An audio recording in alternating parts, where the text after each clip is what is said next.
across the UK, on DAB+, on your smart speaker, on your smart TV, and on your side. This is Talk.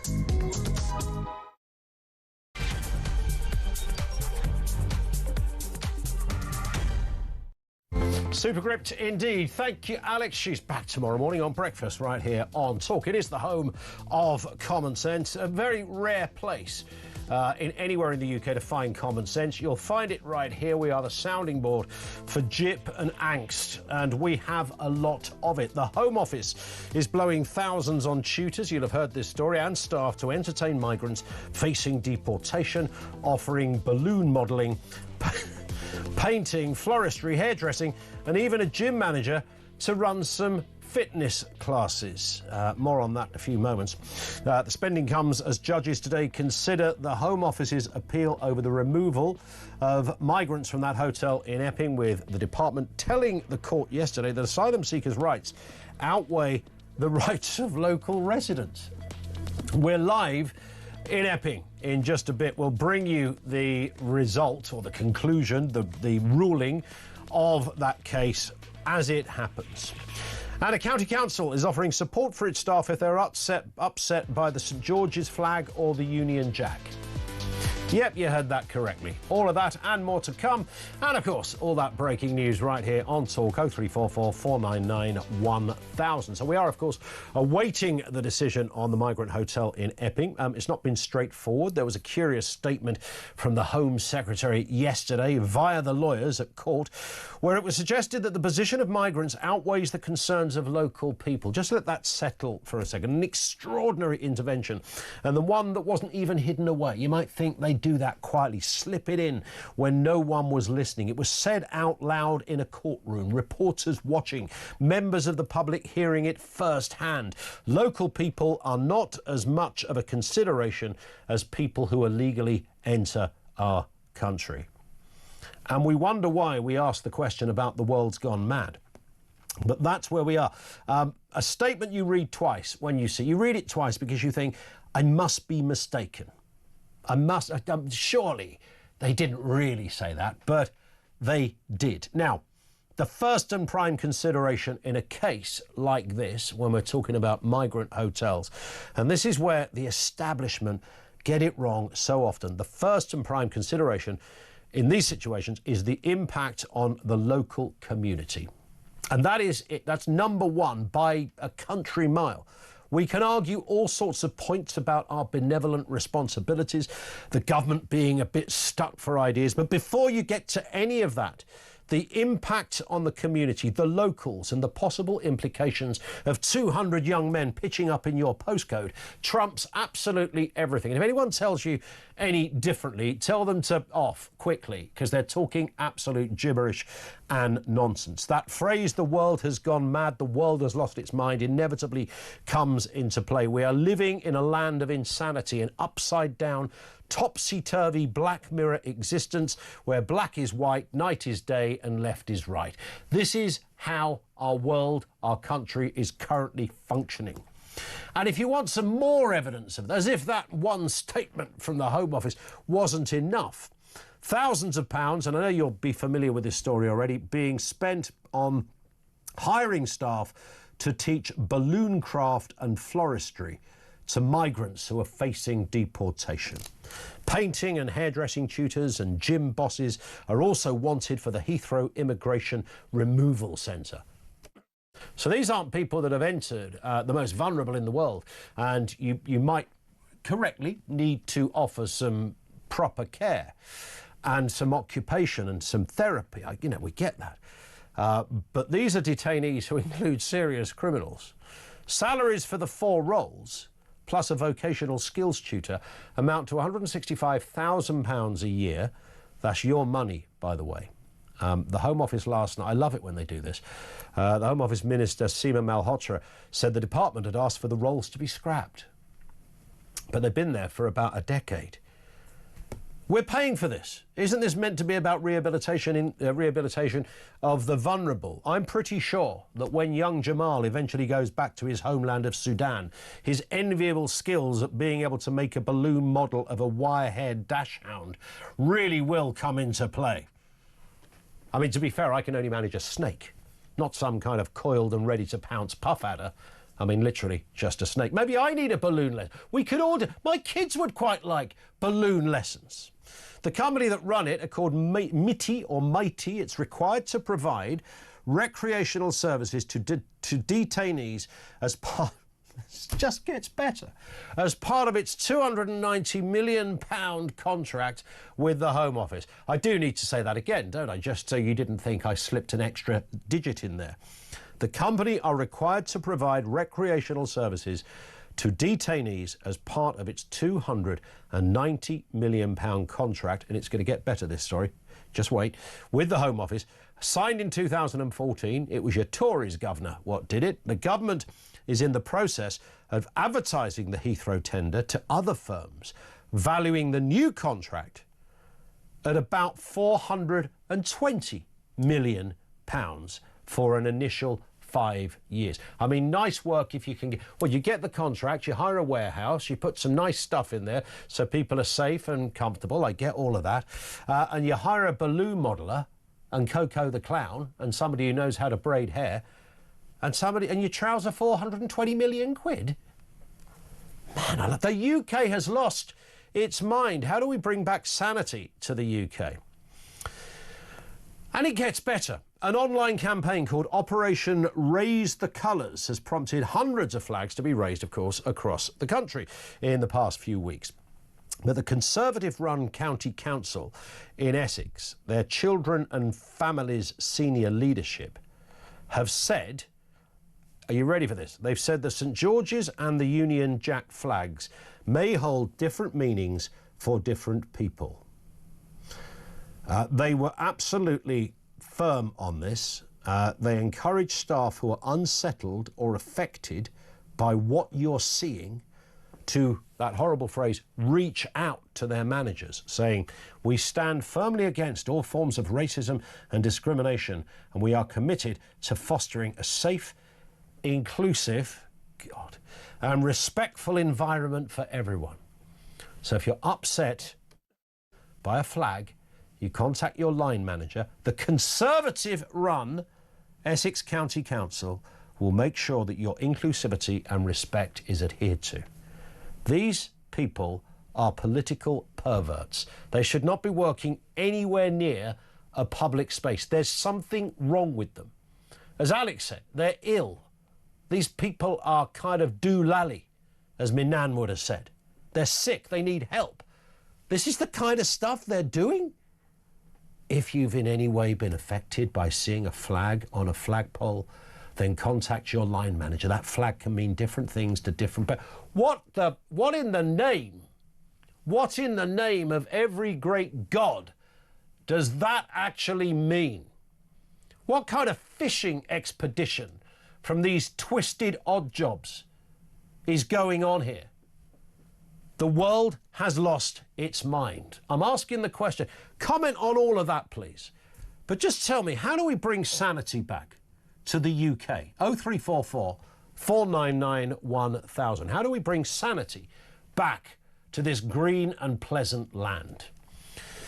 You can drop a voice note on that same number, 0344 499 1000. We'll go to some of those shortly. You can message 87222. Let's get a word on this story and the other big stories of the day. Henry Hill is with us, Deputy Editor at Conservative Home. Afternoon to you, Henry. Good afternoon. Always good to gauge your views on these things. Just when you thought it couldn't get any stranger and more bizarre in the world of how they spend our money, we discover that those facing deportation, not people who have just come in and need a bit of TLC and some help, people who have been deemed, actually, you're a wrong 'un, mate, you shouldn't be here at all, you could be a criminal, get out. Those people are being taught balloon craft and flower arranging. How did we get here, for God's sake? I'm not entirely sure, to be honest. I don't know if anyone could give you a one-stop shop for how we got here. It's sort of you end up with bureaucracies that run away with themselves. You have a certain set of rules, and then those get overinterpreted, and then people think that those overinterpretations are the rules now, and then they get overinterpreted again. Now, as you say, this story is particularly baffling. Sometimes stories in this sort of genre do actually have a good explanation. So, for example, video games for prisoners. The fact is that, a lot of prisoners are, on the psychopathy spectrum, and they need really tangible rewards in order to make themselves behave. And so that's about making sure prison guards aren't assaulted and so on. So while it seems odd to you and me initially that someone that we've sent down for a terrible crime is being given an Xbox, that makes sense. But here, as you say, there's nothing like that. These people aren't being detained for the rest of their lives or anything like that. They're being detained until such time as they can be deported. They're not being taught essential skills. They're not being given a one-off, relatively cheap recreational device like a video game or a ping pong table or something. They're being that's the weirdest thing about this. We're going to all the trouble of paying a teacher to work full time to teach these people skills for no apparent reason, and these skills aren't even especially useful. We're not teaching them, metalworking. We're not teaching them anything that might allow them, you could maybe see, I don't think you or I would agree, but you could maybe see the case if what we were doing was teaching them skills that might allow them to build a better life in the country to which we're deporting them, right? Yeah. But floristry, balloon artistry, I mean, to be Henry, I don't know if you're aware of this, but I've got a PhD in Eritrean studies, and they're big on balloon modelling over there. So maybe there is some logic in it after all. Shame on us for not spotting this. I'll defer to your expertise on that one, for sure. Let's move to this story. Asylum seekers' rights outweigh local concerns. This was the Home Office yesterday intervening, said that the rights of asylum seekers staying at the Bell Hotel outweigh the local concerns. Let's hear what Nigel Farage said on this issue when from Yvette Cooper, the Home Office, via the lawyers there yesterday, decided to challenge the decision to ban migrants staying in the Bell Hotel. So, a huge victory. Epping, the Bell Hotel, people protested, they won a court case, the Migrant Hotel will close. And that, of course, is now leading all over the country to other communities standing up, protesting, demanding their hotels are closed as well. Well, the news today, Yvette Cooper, the Home Secretary, is going to fight that court order to demand that the Bell Hotel and other migrant hotels stay open across this country. Ask yourself a question. Whose side is this government on? And of course, they are now digging their heels in. We expect the decision, actually, in around about within the hour, Henry. What are you making of this and certainly the Home Office's latest intervention? I mean, the Home Office was always going to appeal this ruling because it threatened to throw their entire strategy into absolute chaos. Yeah. Because as we've seen already, if it is established that turning a hotelier licensing their entire premises to the Home Office to use as a detention facility constitutes a material change of use, which, does sound like a reasonable claim on the part of the council. I'm not exactly a fan of this country's planning system, but, commercial hotel, immigration detention centre, they're not the same thing. Then councils all over the country will suddenly have this massive stick with which they can beat the Home Office out of their local area. So they're always going to appeal, but the language is absolutely extraordinary. You've got the lawyer, I can't remember all of the quotations exactly, but the lawyer says they are essential national infrastructure, which is, we don't build railways or canals or reservoirs or prisons, but it's good to know that the government has at least one conception of what constitutes essential national infrastructure. At one point he said that people have to put up with a degree of perceived, it wasn't mischief, but something like mischief, perceived inconvenience. And that's and we're talking about, two people at the Bell Hotel, I think, were convicted of sexual offences. Yeah, right? Indeed, I was certainly charged with, The government is trying. Yeah, charged with, yes, sorry. Thank you for clarifying. So the government has tried in its top-level political stuff to be like, we understand people's concerns about immigration. We really are listening. We are taking all of this on board. The last story we were just talking about, Seema Malhotra has said that she's asked for those jobs to be scrapped. But then you actually look at the legal arguments being made by their lawyers, and it's the public interest in housing all of these asylum seekers trumps local concerns. Locals have to put up with a degree of inconvenience. They're essential national infrastructure, and that is the kind of thing that is an absolute gift to Nigel Farage. 100%. And then again, it's a triple whammy of jip and nonsense out there today. We hear this story from Essex County Council, who've told workers that they will offer those unsettled by the flying of the St George's flag emotional support. This was actually said. JD Vance, of course, has chimed in, as he does, to explain the insanity of the situation in Britain. Here's what the Vice President had to say. It's okay to be proud of your country. It's in fact a good thing to be proud of your country, and we should push back against the crazies who say we should be so ashamed of our culture and of our heritage that we shouldn't be willing to fly a flag. It's craziness. We had to call that craziness out. I'd encourage our European friends to follow suit. Yeah, I mean, crazy it has to be. I mean, the emotion... This was a Conservative council, and this is a Conservative council as well, Henry, which just sort of rather, perhaps to some people, unexpected, but to others they'd say, really? I thought this lot were on the side of common sense. I mean, the thing about councils is that very often these decisions, which are essentially HR decisions, are made by council officers. And much as I disagree with many of the things that councillors do, it is nonetheless the case that it can be very difficult for councillors to get council officers to change their ways, especially if there is the either reality or the perceived reality that offering this kind of support is an obligation, an employer's obligation under some act. That's exactly what I think's happened here. The HR department that are fairly hard left outfits these days. The kind of when people back in the day used to leave university and say, I'll go and work for a union.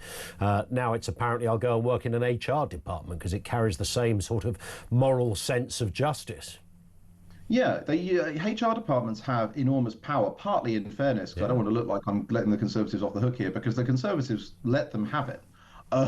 Through things like the Equality Act and all of these other things, which, obviously it's a bit like the sort of with dragon slayers. They will never run out of dragons to slay, even if they have to invent them. In the same way, HR will always find this vast new HR bureaucracy Britain has. I think we have the second largest human resources as a share of the economy or as a share of employment in the Western world, apart from maybe the Netherlands. They will always find new things to do.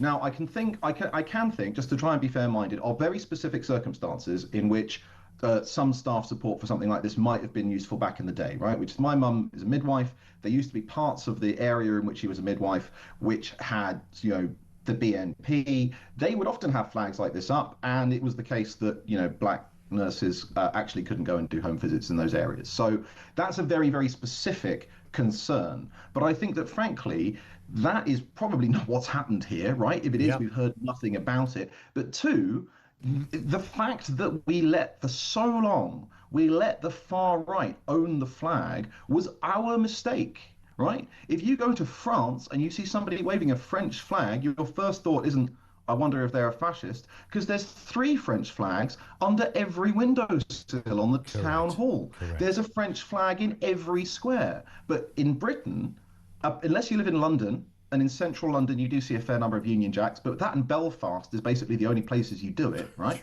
The rest of the time we've taken the flags off the public square and ceded them to the far right. So actually, I think, as I've said before, what the councils should do here is be like, okay, if there's strong public demand for more flags, let's do it properly, right? Let's get some flagpoles up, let's put them on the town hall. That means that you can then go and tackle unofficial flags, if you like, without giving the impression that you're ashamed to be flying it.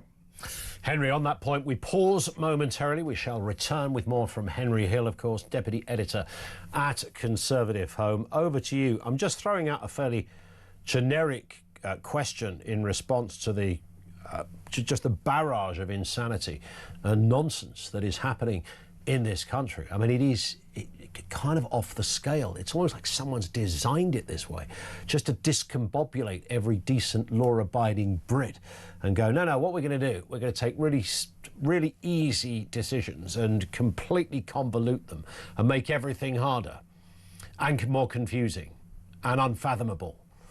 How do we bring sanity back to the UK? 0344 499 1000. Drop us a voice note on that number as well. More from Henry Hill, more from you on the way next.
just ask him to come and run us. We'll be like, you got Donald in America, right? You don't need to.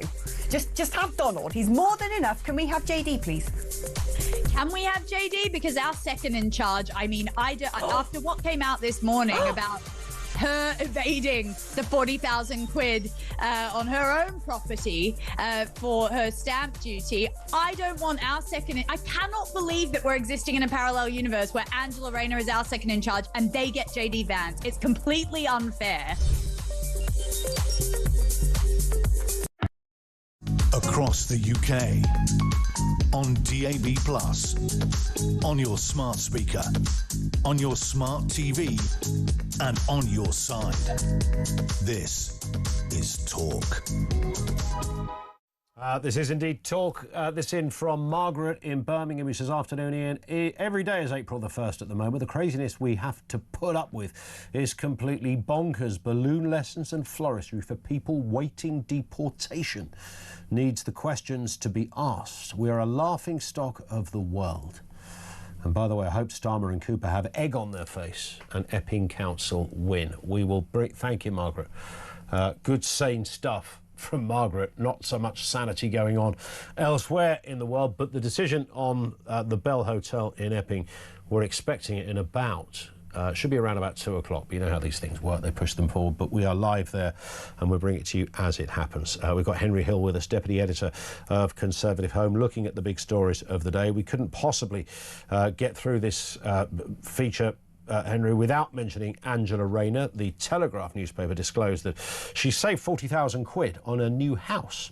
Nice work if you can get it. She told the council it was her main house.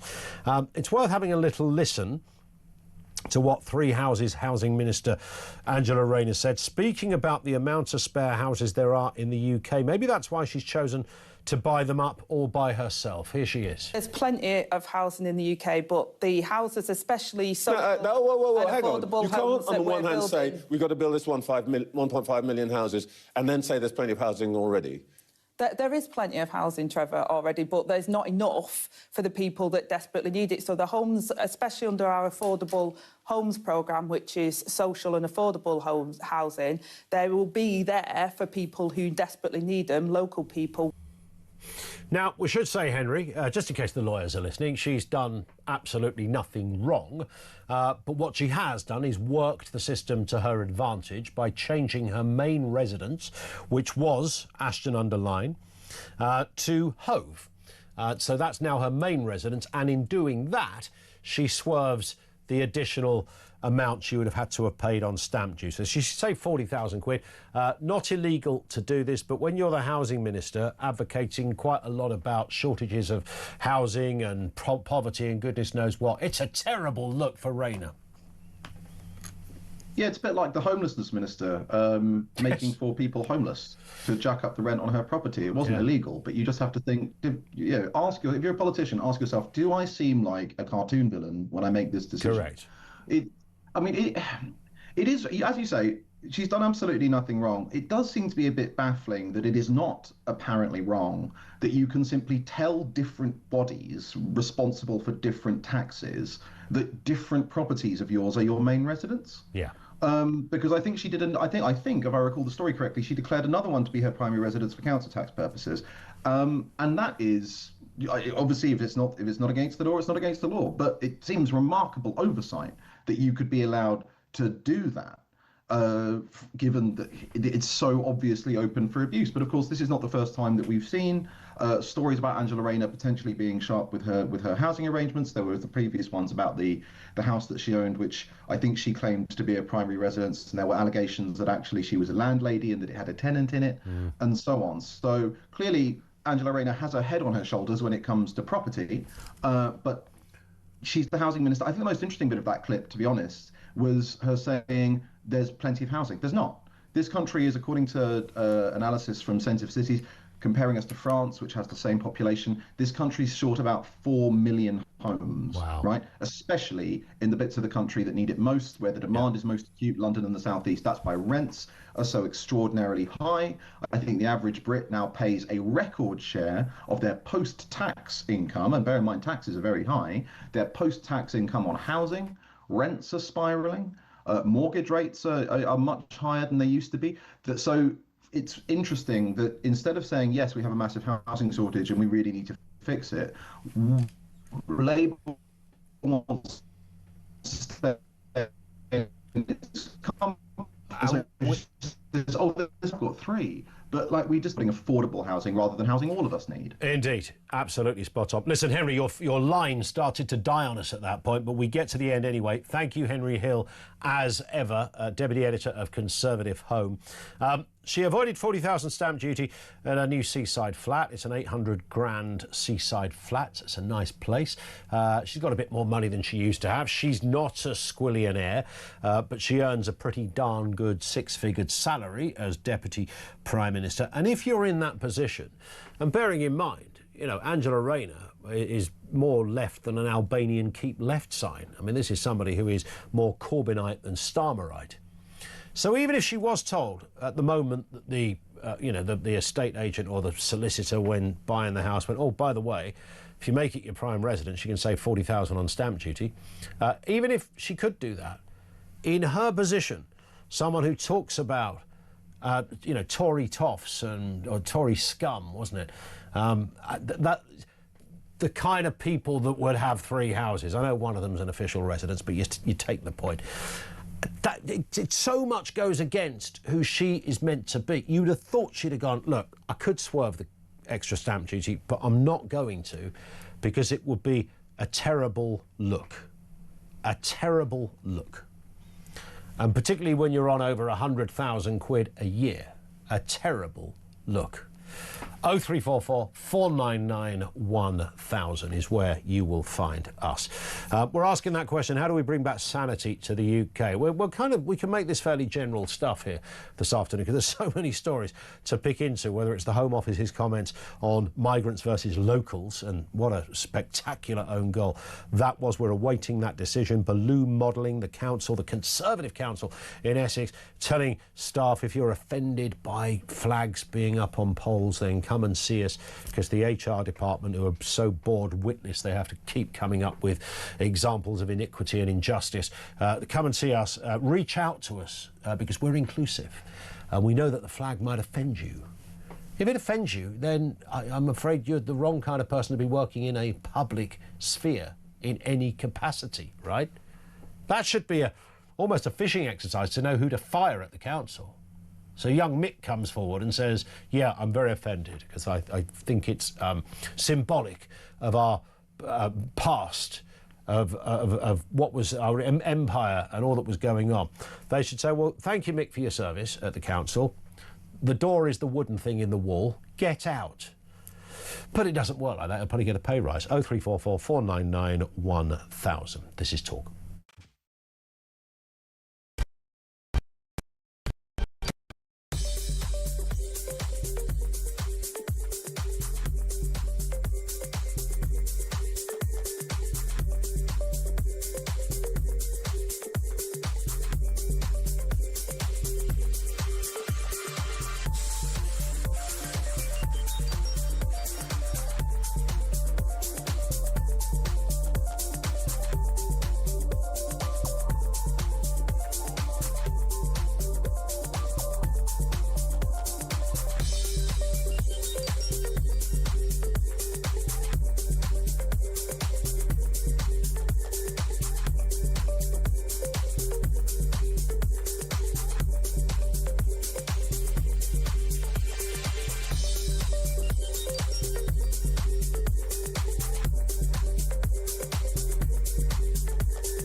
across the UK.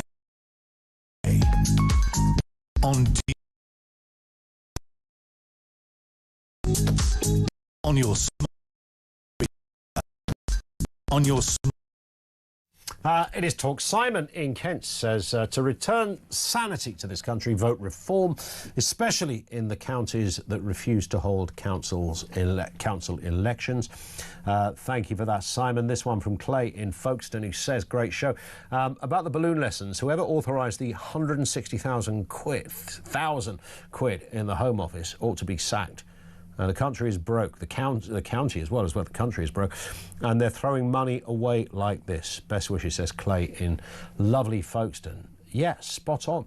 I mean, at what point would that be signed off by someone? Somebody go, yeah, that's a good idea. And remember, the deportation centre is the deportation centre for people who are being deported. The clue is in the title, right? These are not people who are quite demonstrably vulnerable, who've escaped. These are the chancers. These are the people that had no right to be here, some of them criminals. So they're throwing that kind of money. And I said it right at the beginning. The Home Office have just put out, the government is in the process of advertising the Heathrow tender to other firms, valuing the new contract at as much as £420 million. 420 million quid it could be worth. And you wonder why people think the world's turned upside down? We've absolutely lost our mind. How do we get sanity back? We'll take some calls on that shortly. The Home Office splashing money out in order to, for some reason, to to rehabilitate, so people go back to the country that they should never have left in the first place. Fitness classes, hairdressing, gym manager, painting, balloon craft, the list goes on. And of course, this spending comes at the same time, this revelation at the same time as judges are weighing up the Home Office's appeal over that removal of migrants from the Bell Hotel in Epping, after the department told a court yesterday that asylum seekers' rights trump local residents' concerns. Yeah, seriously, they actually said it. Dozens of councils, including Labour-run authorities, are now seeking legal advice over housing asylum seekers in hotels, meaning today's ruling could have nationwide consequences. Let's speak to James Starkey, former Home Office advisor. James, good afternoon to you, sir. Oh, hi, thanks for having me on. When you see a collection of stories such as this, what's your overarching view of the kind of world we've carved out for ourselves here in the UK? My first reaction is PTSD from my time at the Home Office, because as one press officer, when I joined the Home Office, said to me, this is the kind of place where you don't open cupboards because you never know what's inside them. Yeah. And so I imagine, for example, the balloon story, which is on the front page of the Sun newspaper today, the first time the political team at the Home Office probably knew about that is when they started getting media calls last night. And I imagine, having kind of been there, the calls would have gone straight into Mighty, the contract you just mentioned, with a very, very large amount of taxpayers' money, saying what the hell is going on and you better pull these job ads immediately.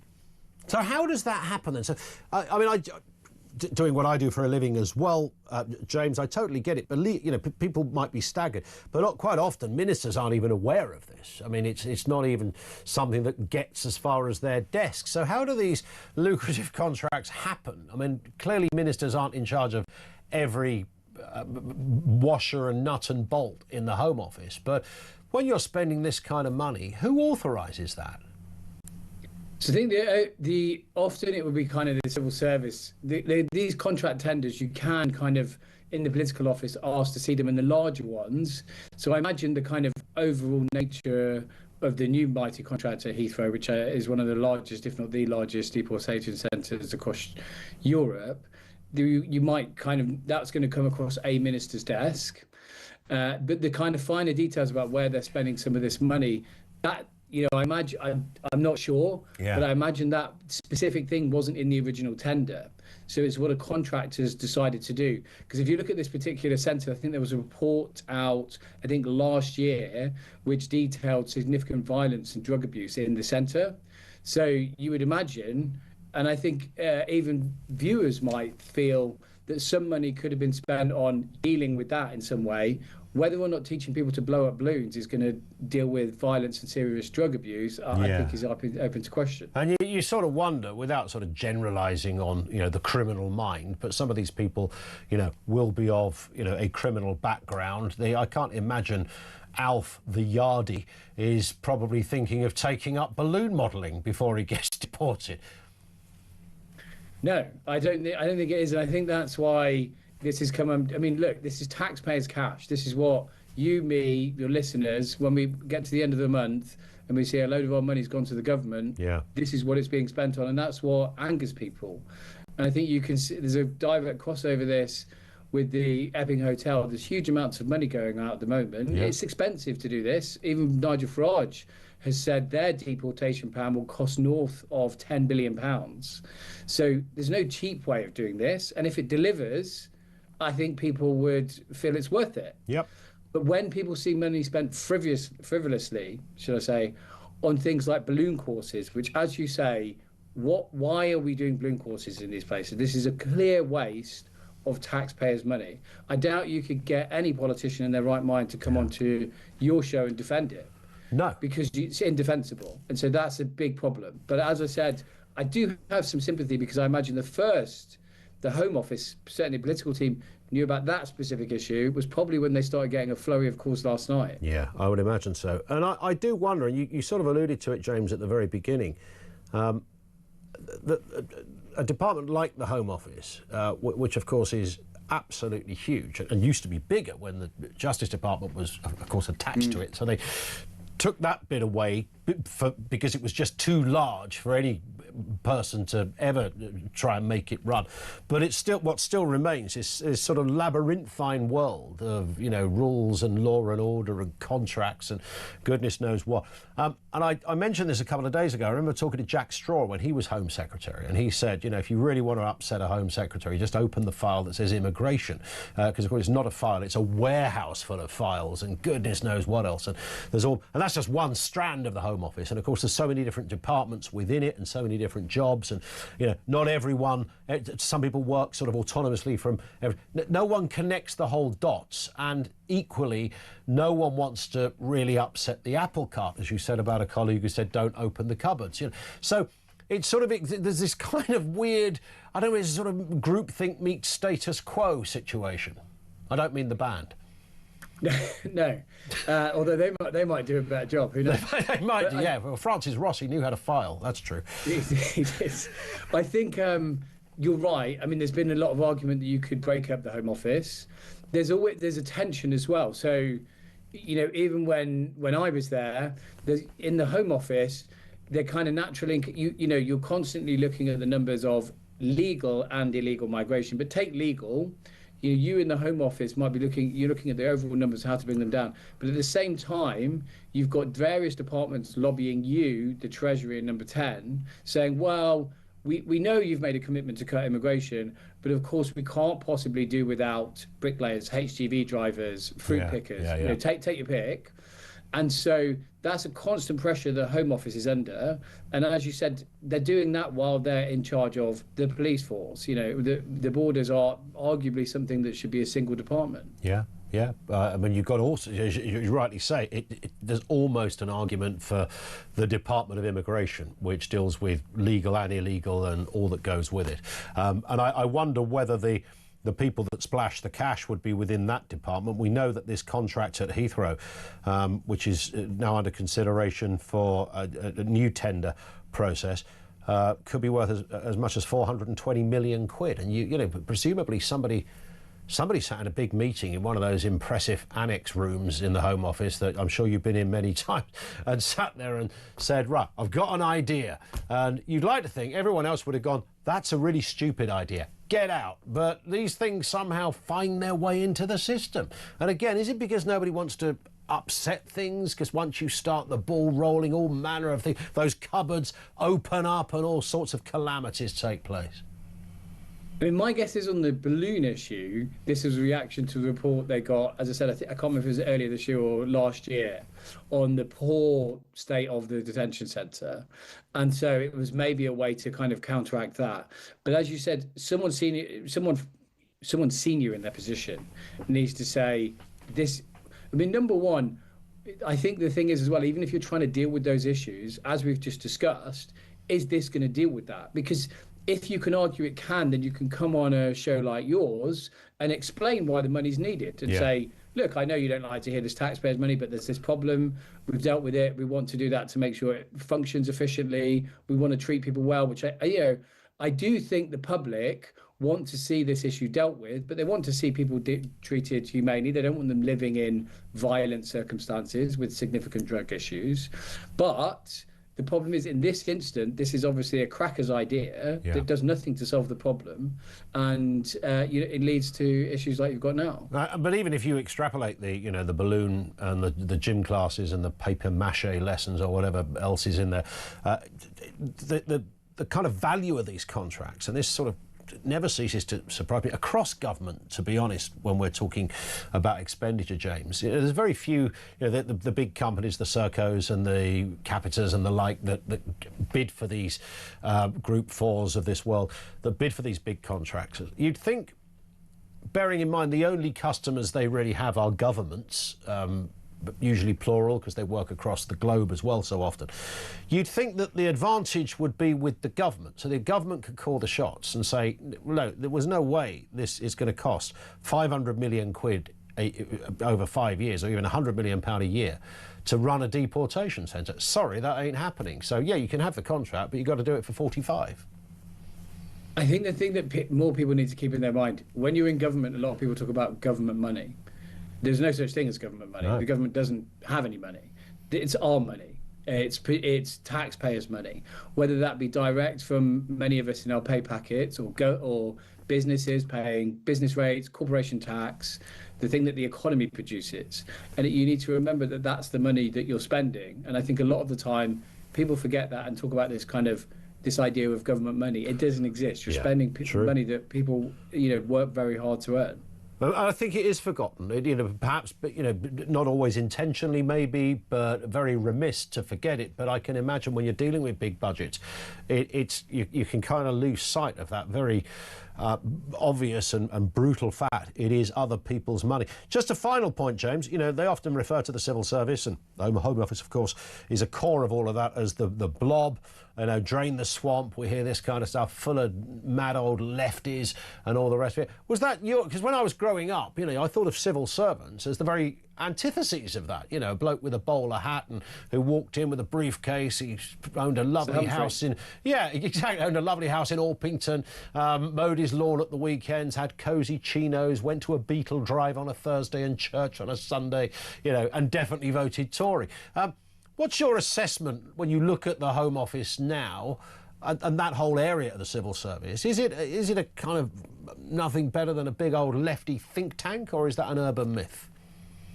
I think there's two issues with the civil service. One, Labour are finding. I think they went in and they thought, we'll get on more with the civil service. They're more to our taste. And they're finding, I think you see briefings about this from Number 10 all the time, they're finding that when they go to pull levers, things just don't work. So I think there's a huge question, which, Farage just tapped into, which is, does the British state function at all? Is it fit for purpose?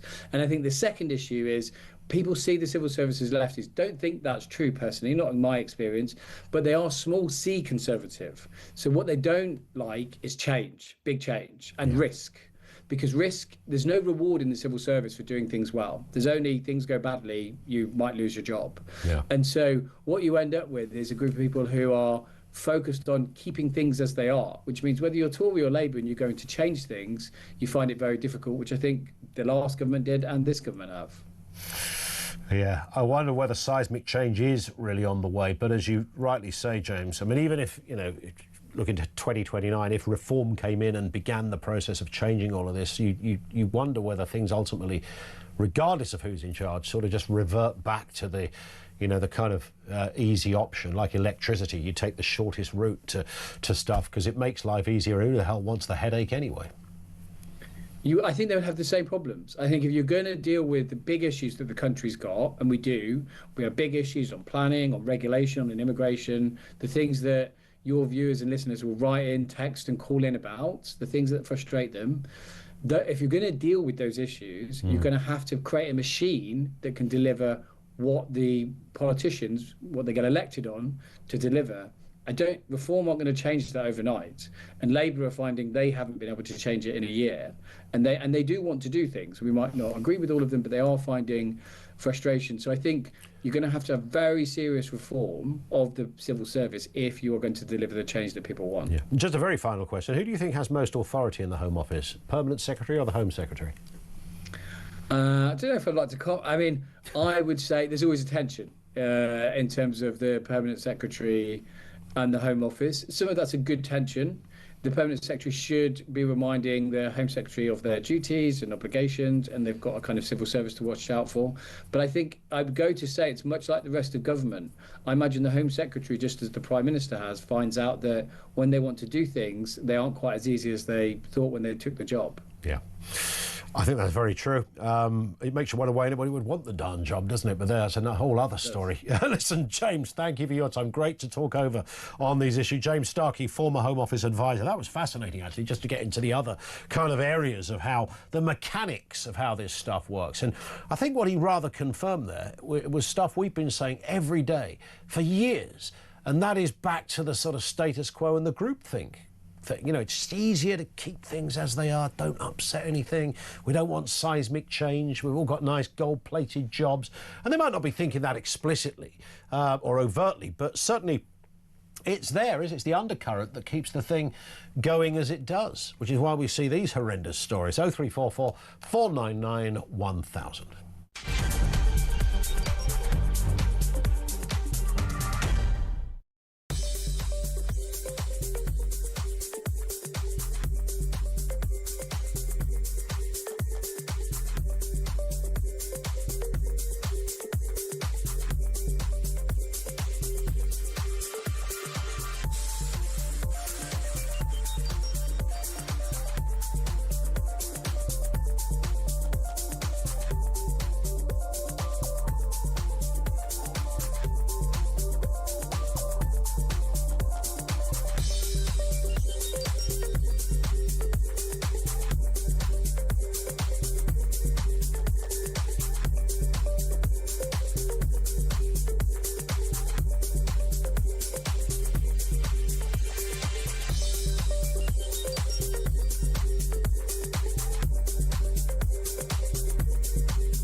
About her evading the 40,000 quid on her own property for her stamp duty. I don't want our second... I cannot believe that we're existing in a parallel universe where Angela Rayner is our second in charge and they get JD Vance. It's completely unfair.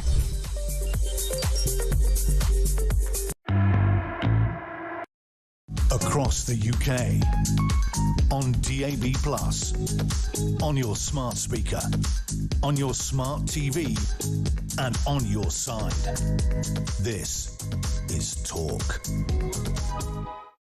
This is Talk. Great one from Nigel in Derby, who says, Ian, I usually agree with everything you say, but I'm amazed the human rights lawyers haven't got involved. This is reference to the balloon and the things at the deportation place. I'm surprised the human rights lawyers haven't got involved, because could you think of anything worse than being sat down and taught how to tie balloons into dog shapes? I think it's mental torture. It's a very good point, actually. That did make us chuckle when that came through. Have you ever tried to do one of them? I told you I can manage a snake, which is just really just a balloon blown up, isn't it? There you go, I can do a snake. Can't do all that. In fact, it makes me feel a bit wheezy when they start that kind of funny noise that balloons make, impressive as they are. But kids love all that stuff, don't they? But adults being made to do it, I hadn't thought of that, Nigel. That's a great point. Let's go to Philippa, who's in Poole. On flags, Philippa, what have you got for us? I think that I need therapy for the flags that do go up, that don't include our British flag and our English flag. Mm-hmm. You know, it's ridiculous. What about therapy for all the young women and girls who've been sexually assaulted by the migrants coming over? What about all the girls that have been raped by the rape gangs? What about therapy for those people that have suffered? Yeah. Nobody talks about that. And it's funny, isn't it? That is, I hear left-wing thinkers more, and it's extraordinary. I mean, you probably saw the story of Rylan, the TV presenter, who waded into this story. And most people say, actually, the bloke spoke complete sense. He spoke for nearly all of us. And he might have got a few things slightly wrong, but broadly speaking, it was a great to hear someone on mainstream TV say this. And he's been absolutely attacked for it, because they don't... You know, I heard one commentator this morning banging on about how he should be fired from his job, he should never work again, and I'm thinking, what, the bloke just spoke... Absolutely. And that's the problem. Those same left-wing thinkers, those same worthy people, Philippa, I've never heard them say anything about grooming gang victims. There are hundreds, thousands of these young girls. Never heard them say anything about it. I applaud Ryland for actually saying what he said, because he's only saying what 99.9% of people in this country actually think. Because the whole situation with migration, with two-tier policing, with everything that's going on politically with this government, everybody thinks it's absolutely bonkers. Yeah, it certainly is. Philippa, listen, thank you for that. Thank you for starting us off. Let's get a voice note on flags. It comes from Chris. The flag of St George was adopted by England in the 1340s.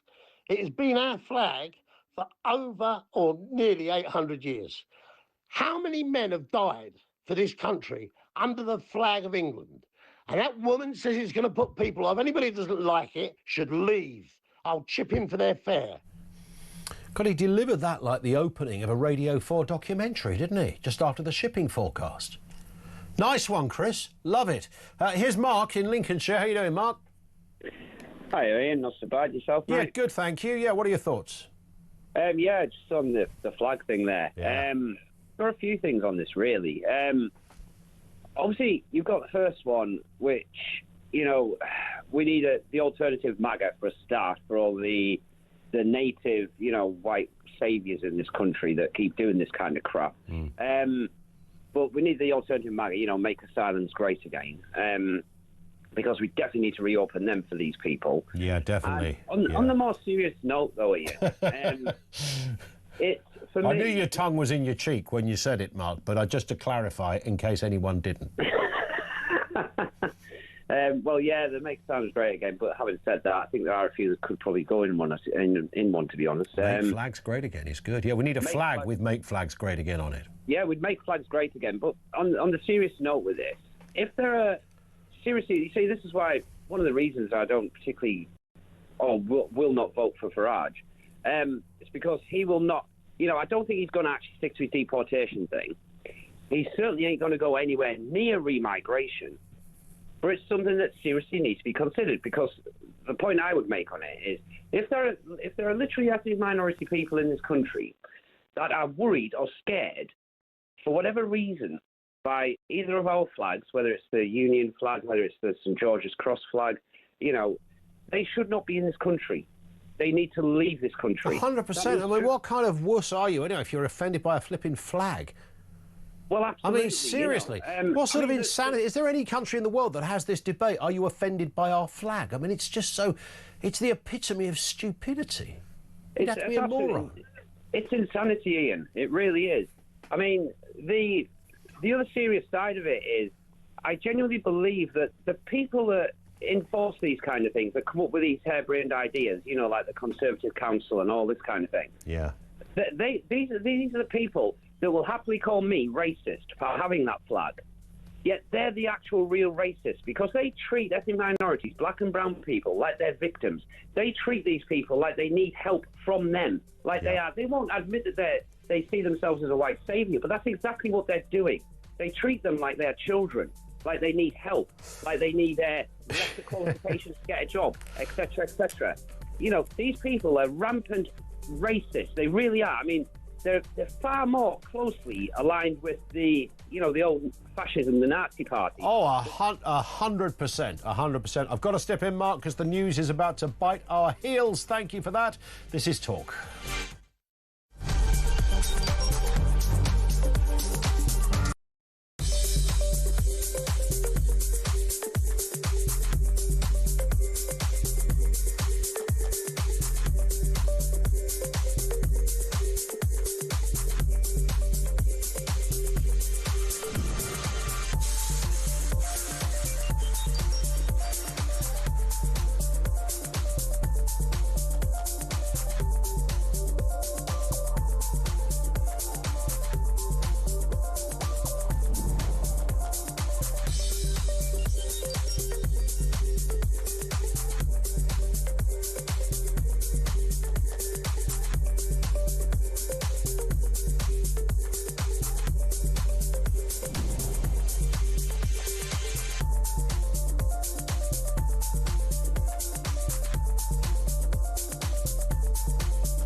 Across the UK, on DAB+, on your smart speaker, on your smart TV, and on your side. This is Talk.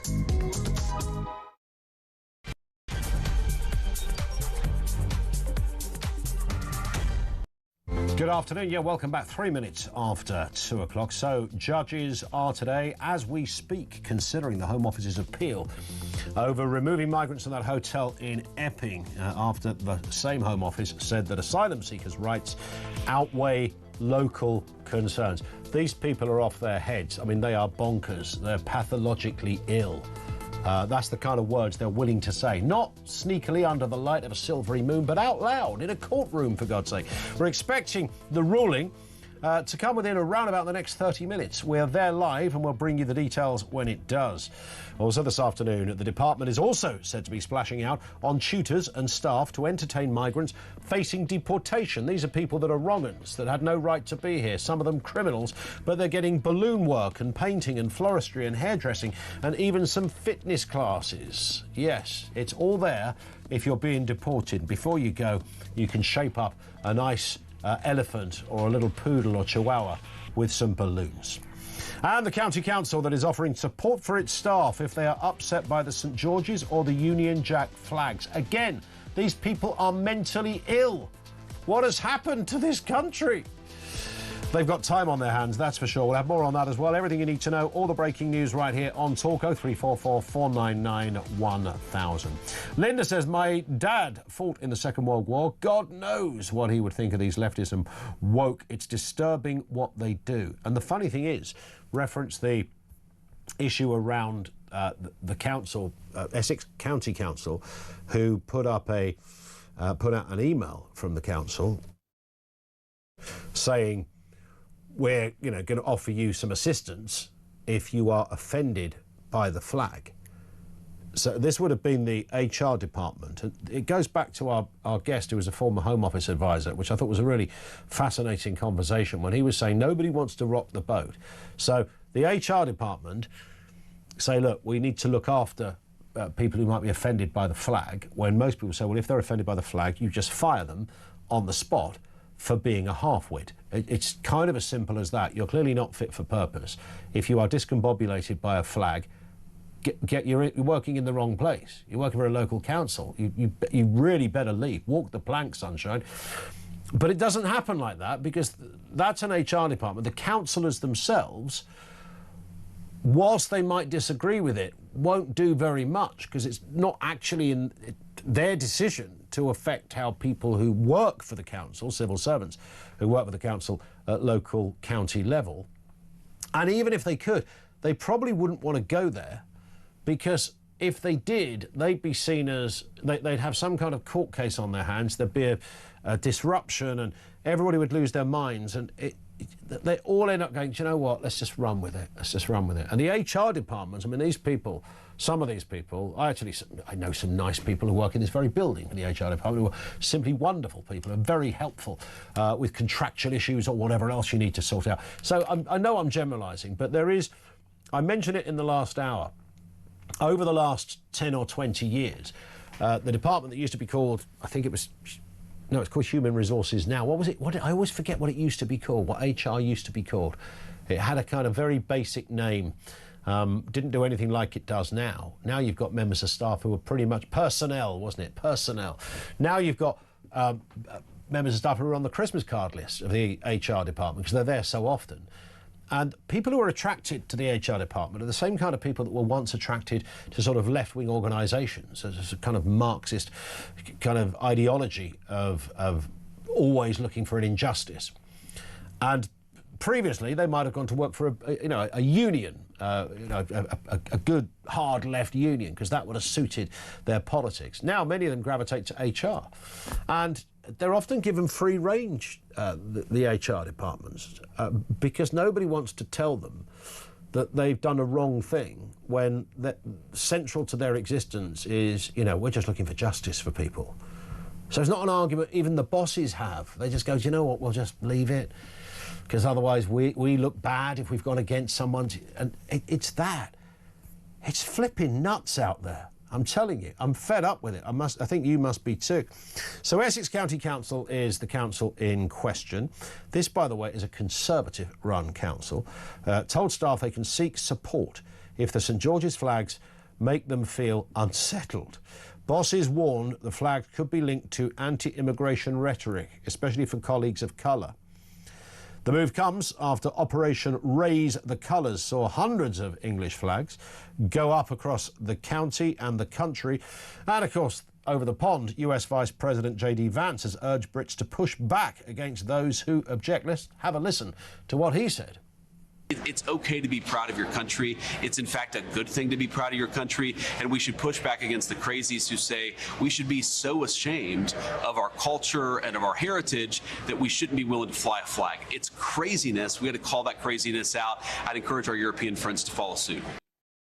Wouldn't you like to hear a politician, even if you don't like J.D. Vance, and I'm sure he's a bit of a bearded oddball, I don't dispute that, because anyone who goes into politics usually is at some point, but the level of confidence and surety, I'm on your side kind of vibe. We don't get that with politicians here.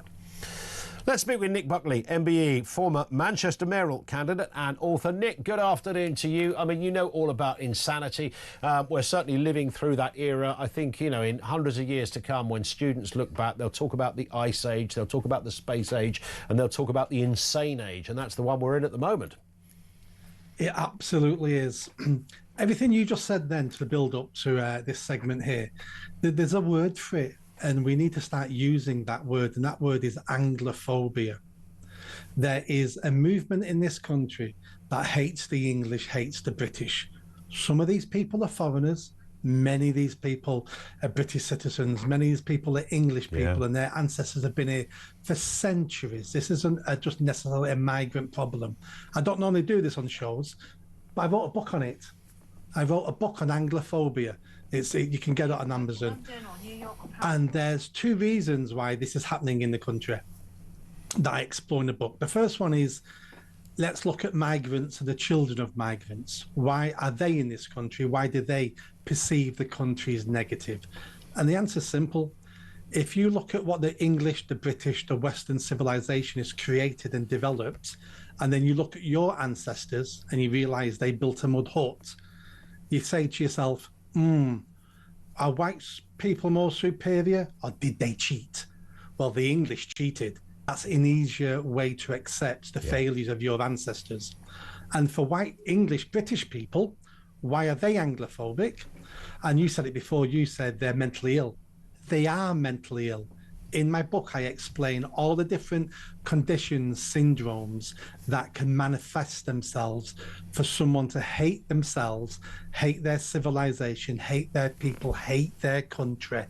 Until we realise why people are like this, we're not going to solve this problem. Yeah, and it's curious, isn't it? I said to a caller in the last section, Nick, we were touching on all of these subjects and the kind of overarching confusion and question marks that people like us have over this. And you will have a sort of, for want of a better phrase, I don't know, a left-wing thinker who is absolutely furious that people in Epping want to close a hotel, but has nothing to say on grooming gangs. Just as that's the most obvious example. And you think, hang on, so you're a left-wing thinker, which ordinarily would put you in a place where you would be a defender of victims, stereotypically speaking, because you thrive on injustice, and some of it perceived, some of it real. And look, we live in a democracy. I love the fact we have left and right thinking in a big space in between. That's fantastic.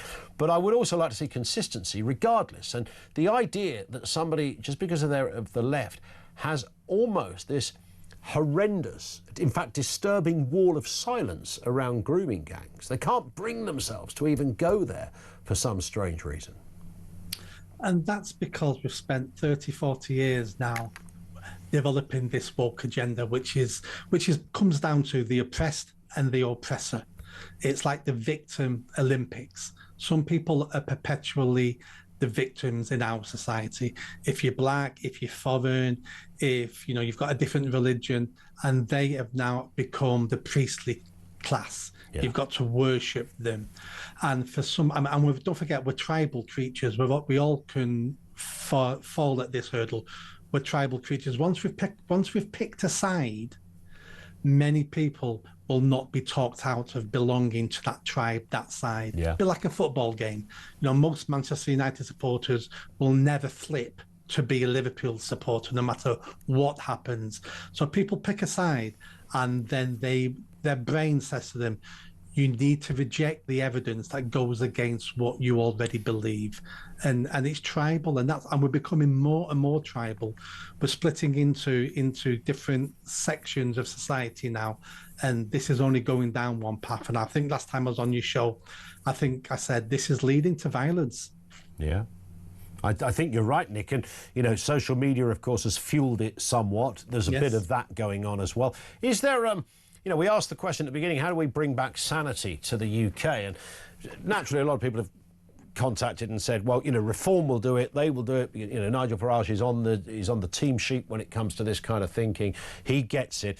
There are other detractors that aren't necessarily quite so sure that everything's just going to suddenly change, and this, great utopian place called the UK is going to suddenly rekindle and rise from the ashes.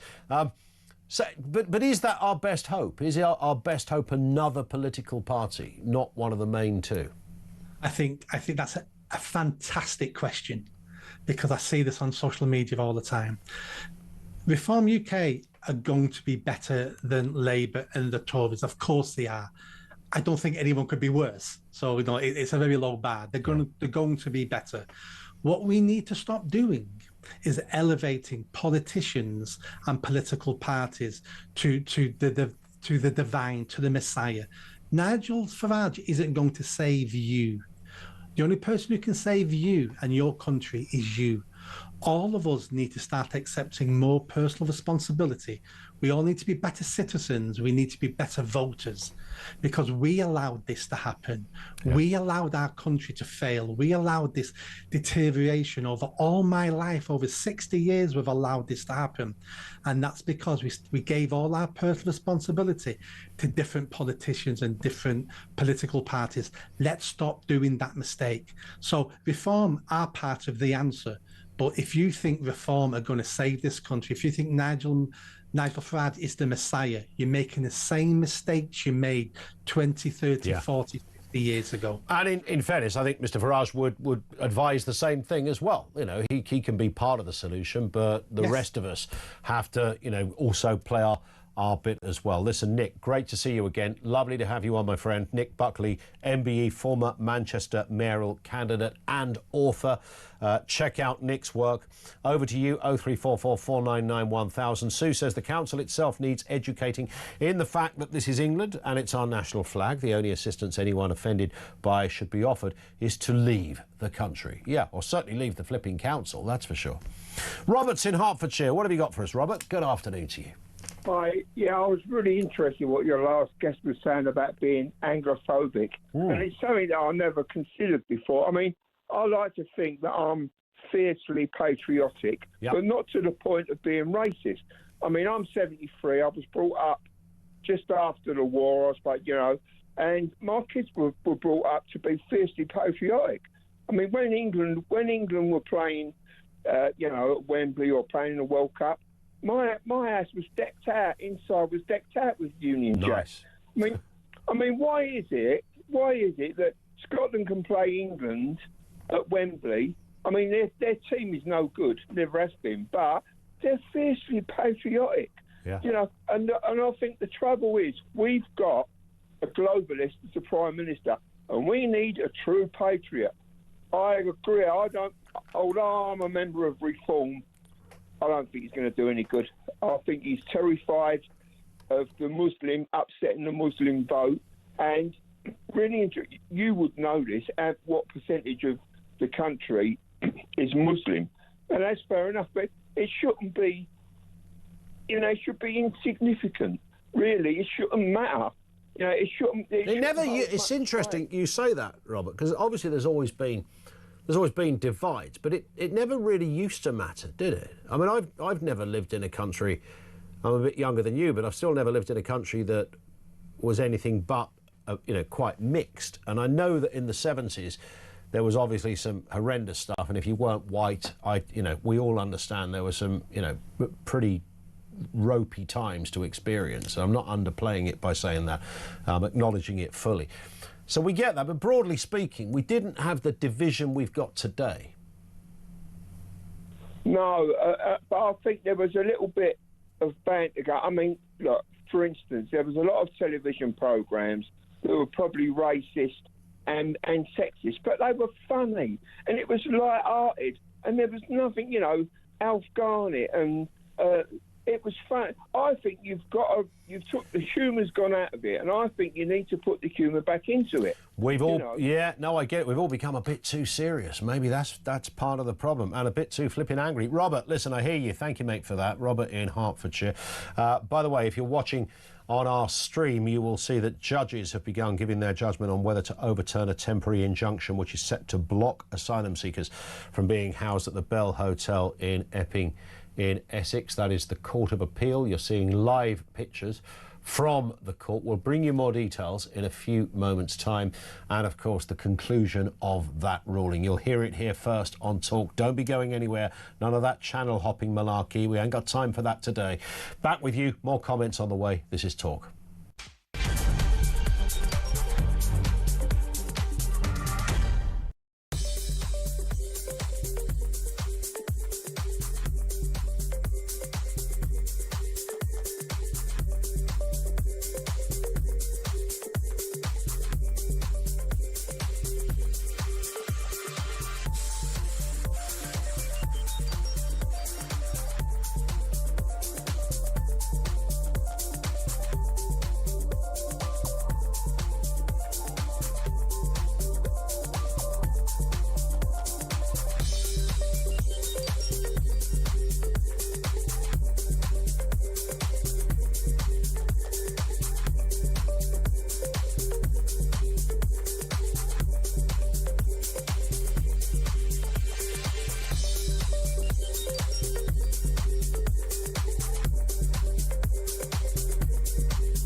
This is the nightmare type of thing I used to wake up to on a weekly basis in number 10 Downing Street. You would have a clue that this stuff was going on. A third-party provider, an independent company that has a long, really expensive contract with the government to look after these people until you can do something else with them, especially if they are known criminals and they need to be deported from the country as soon as possible. And I would sit in my office and think, how the hell has this happened? And how the hell does it happen on your watch?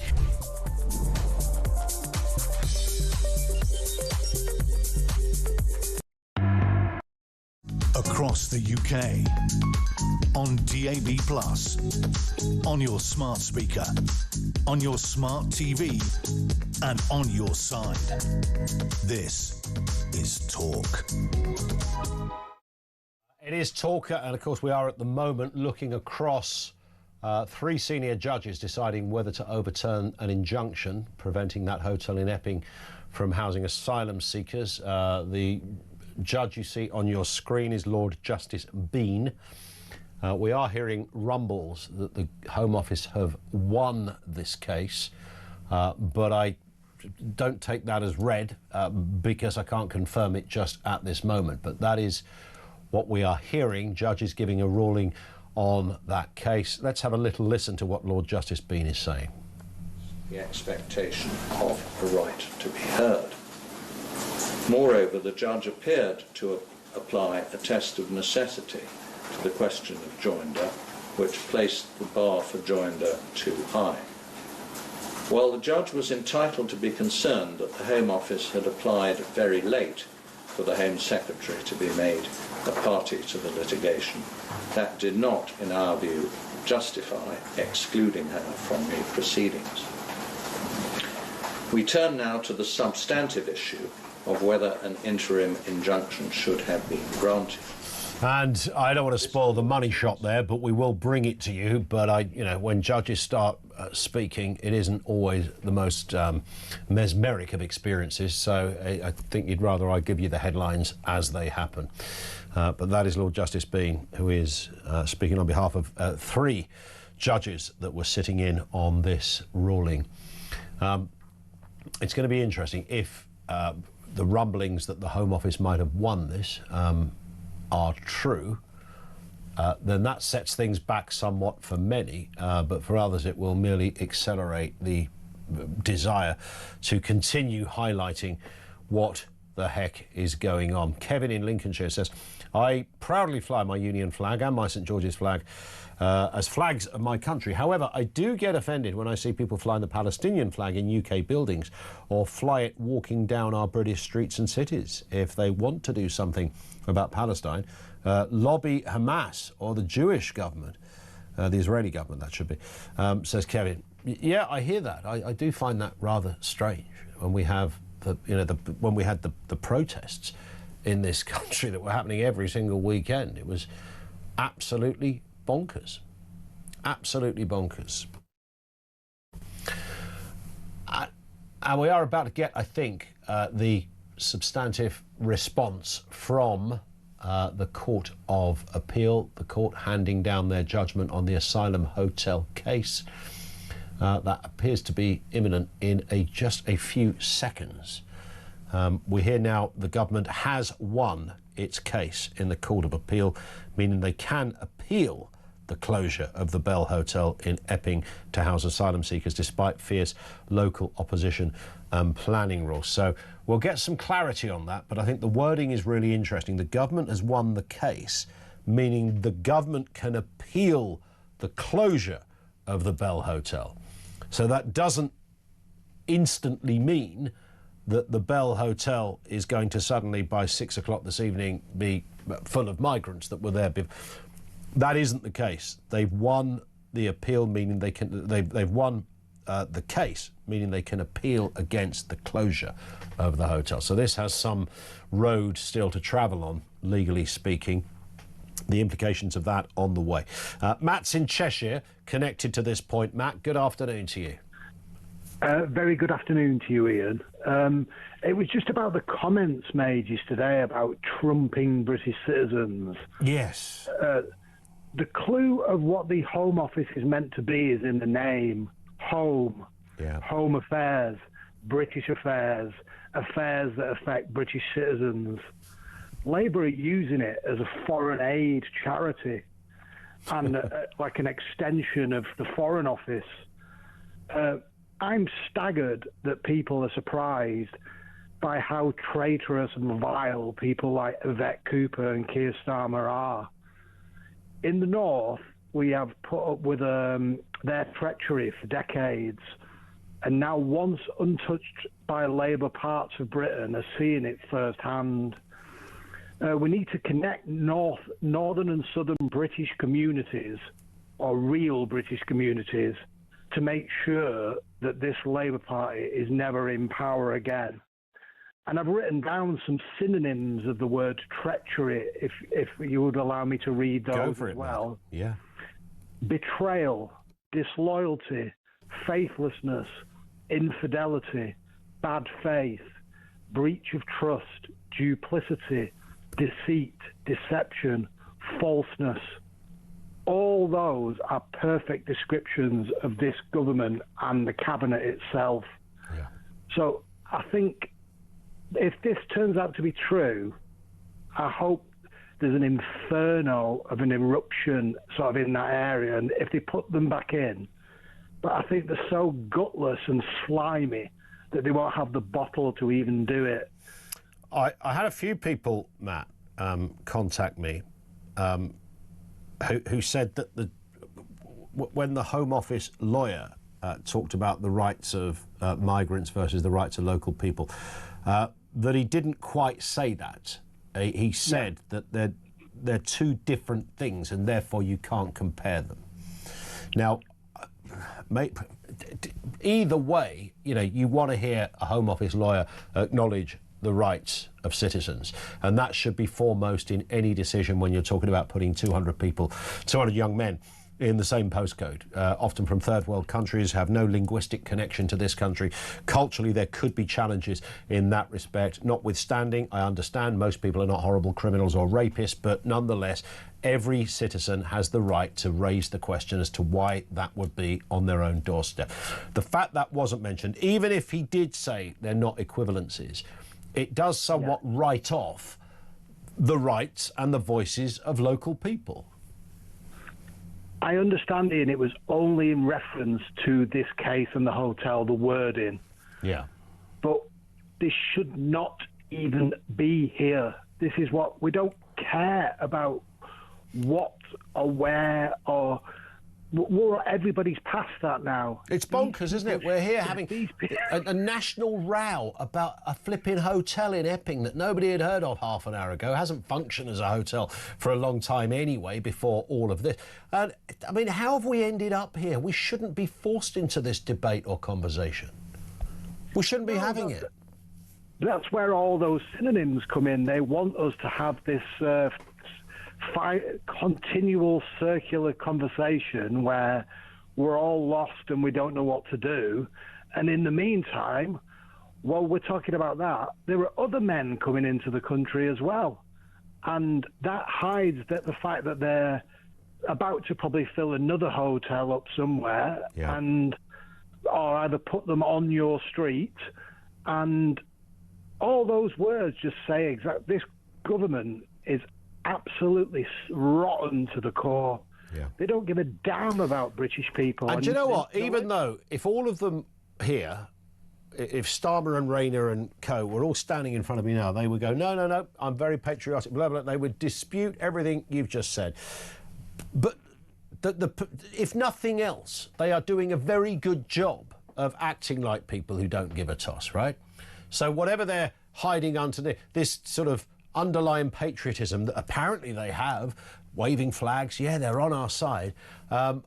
We're seeing no evidence of it. That's the point, isn't it? So and until we do, I'm going to call them out on it, like you've just done, Matt, brilliantly. Thank you very much for your call, as ever. I want to get a word from George in Dundee before we break. George, what are you thinking? Good afternoon. Hi, Ian. A couple of points, as usual. Yeah. Firstly, on the national flags. I mean, were Jewish people offered counselling when the Palestinian flags went up from this council? It's a very good point. That's a very good point. I don't think they would be. Yeah. Would be. And I've never been offered flag. I get flashbacks when I see the St Andrew's Cross. I just think of Sturgeon and the SNP, but unfortunately nobody's knocked at my door. Yeah, nobody should experience that, George, should they? No, definitely not. and finally, I don't think it's a country that's gone do-wally, Ian. I think most people in this country are pretty sane. It's those in power that are do-wally. It's the constant white is black, wrong is right. Yeah. And kick back against the at you peril may cost you your liberty, your job, your career. Eventually it comes to a point of no return, and I think the Labour Party and those like them are at a point where they will never return to power again. Yeah, you're spot on. Succinct stuff, George. Great call. Again, thank you. George in Dundee. I hear it. I don't know if I've read this one out from Linda, but I'm more than happy to read this again. My dad fought in the Second World War. God knows what he would think of these lefties and the woke. It's disturbing what they do. The reason I sometimes get confused whether I've read something out is because often we've forgotten to delete it. But because I read it beforehand, I think, I'll read that one next. And I think, did I read that in my head or did I read it out loud? But something like that, I'm more than happy to repeat. Thank you, Linda, for that. And Nigel says... sorry, not Nigel, Chris says, whatever the court decides today, the UK has now changed forever. People will choose to live in reform-run counties and councils as they know they will be put first. We will see US-style Democrat enclaves. Brighton can become a liberal migrant sanctuary city. No right-leaning person will go near it. Reform-run counties will see mass migration of people who put their family's security above hurty feelings of a migrant. Says Chris in Newbury. Thank you for that. And in fact, it's not even the feelings. I'm pretty sure that a lot of migrants, many come from very conservative countries, who this is the funniest thing.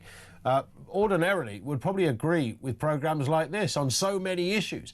It's the people who purport to speak on behalf of migrants that are the problem. That seems to be key to all of this. 0344 499 1000, 2:30. This is Talk.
across the UK, on DAB+, on your smart speaker, on your smart TV, and on your side. This is Talk. This is Talk 25 to 3. Let's look at this story, and we will keep our eye across any response from the Home Office. They've won their appeal over Asylum Hotel injunction. That does not mean they've won the appeal in the sense that the hotel will then reopen again. They've won, essentially, an appeal against the High Court injunction to temporarily evict asylum seekers. The Home Office argued removing migrants from the hotel, where they've been weeks of protest, would have set a precedent. So they've now got the right to appeal the original decision, if that makes sense. So watch this space. It ain't over yet. Essex County Council, we go back to this curious story, has told staff they can seek support if St George's flags make them feel unsettled. Bosses warned the flags could be linked to anti-immigration rhetoric, especially for colleagues of colour. The move comes, of course, after Operation Raise the Colours saw hundreds of English flags go up across the country. We know that people as far afield as Elon Musk and Vice President J.D. Vance has had things to say about this. Let's speak with Kevin Barnett, an employment lawyer. Kevin, good afternoon to you. Good afternoon, Ian. How are you? I'm very good, thanks. Now, when you were at law school, I'm sure it was only a couple of years ago now, there was, I'm pretty sure when it came to potential employer versus employee riffs and arguments and unfair dismissal claims, a lot of the things that happen today perhaps weren't even talked about then. What constitutes a grievance is an ever-movable object, I suppose. We live in colourful times when it comes to, what people claim to be an existence that made them uncomfortable, and therefore they've got the right to complain about that. Yeah, absolutely. As you rightly point out, things do change over time and people need to change with that.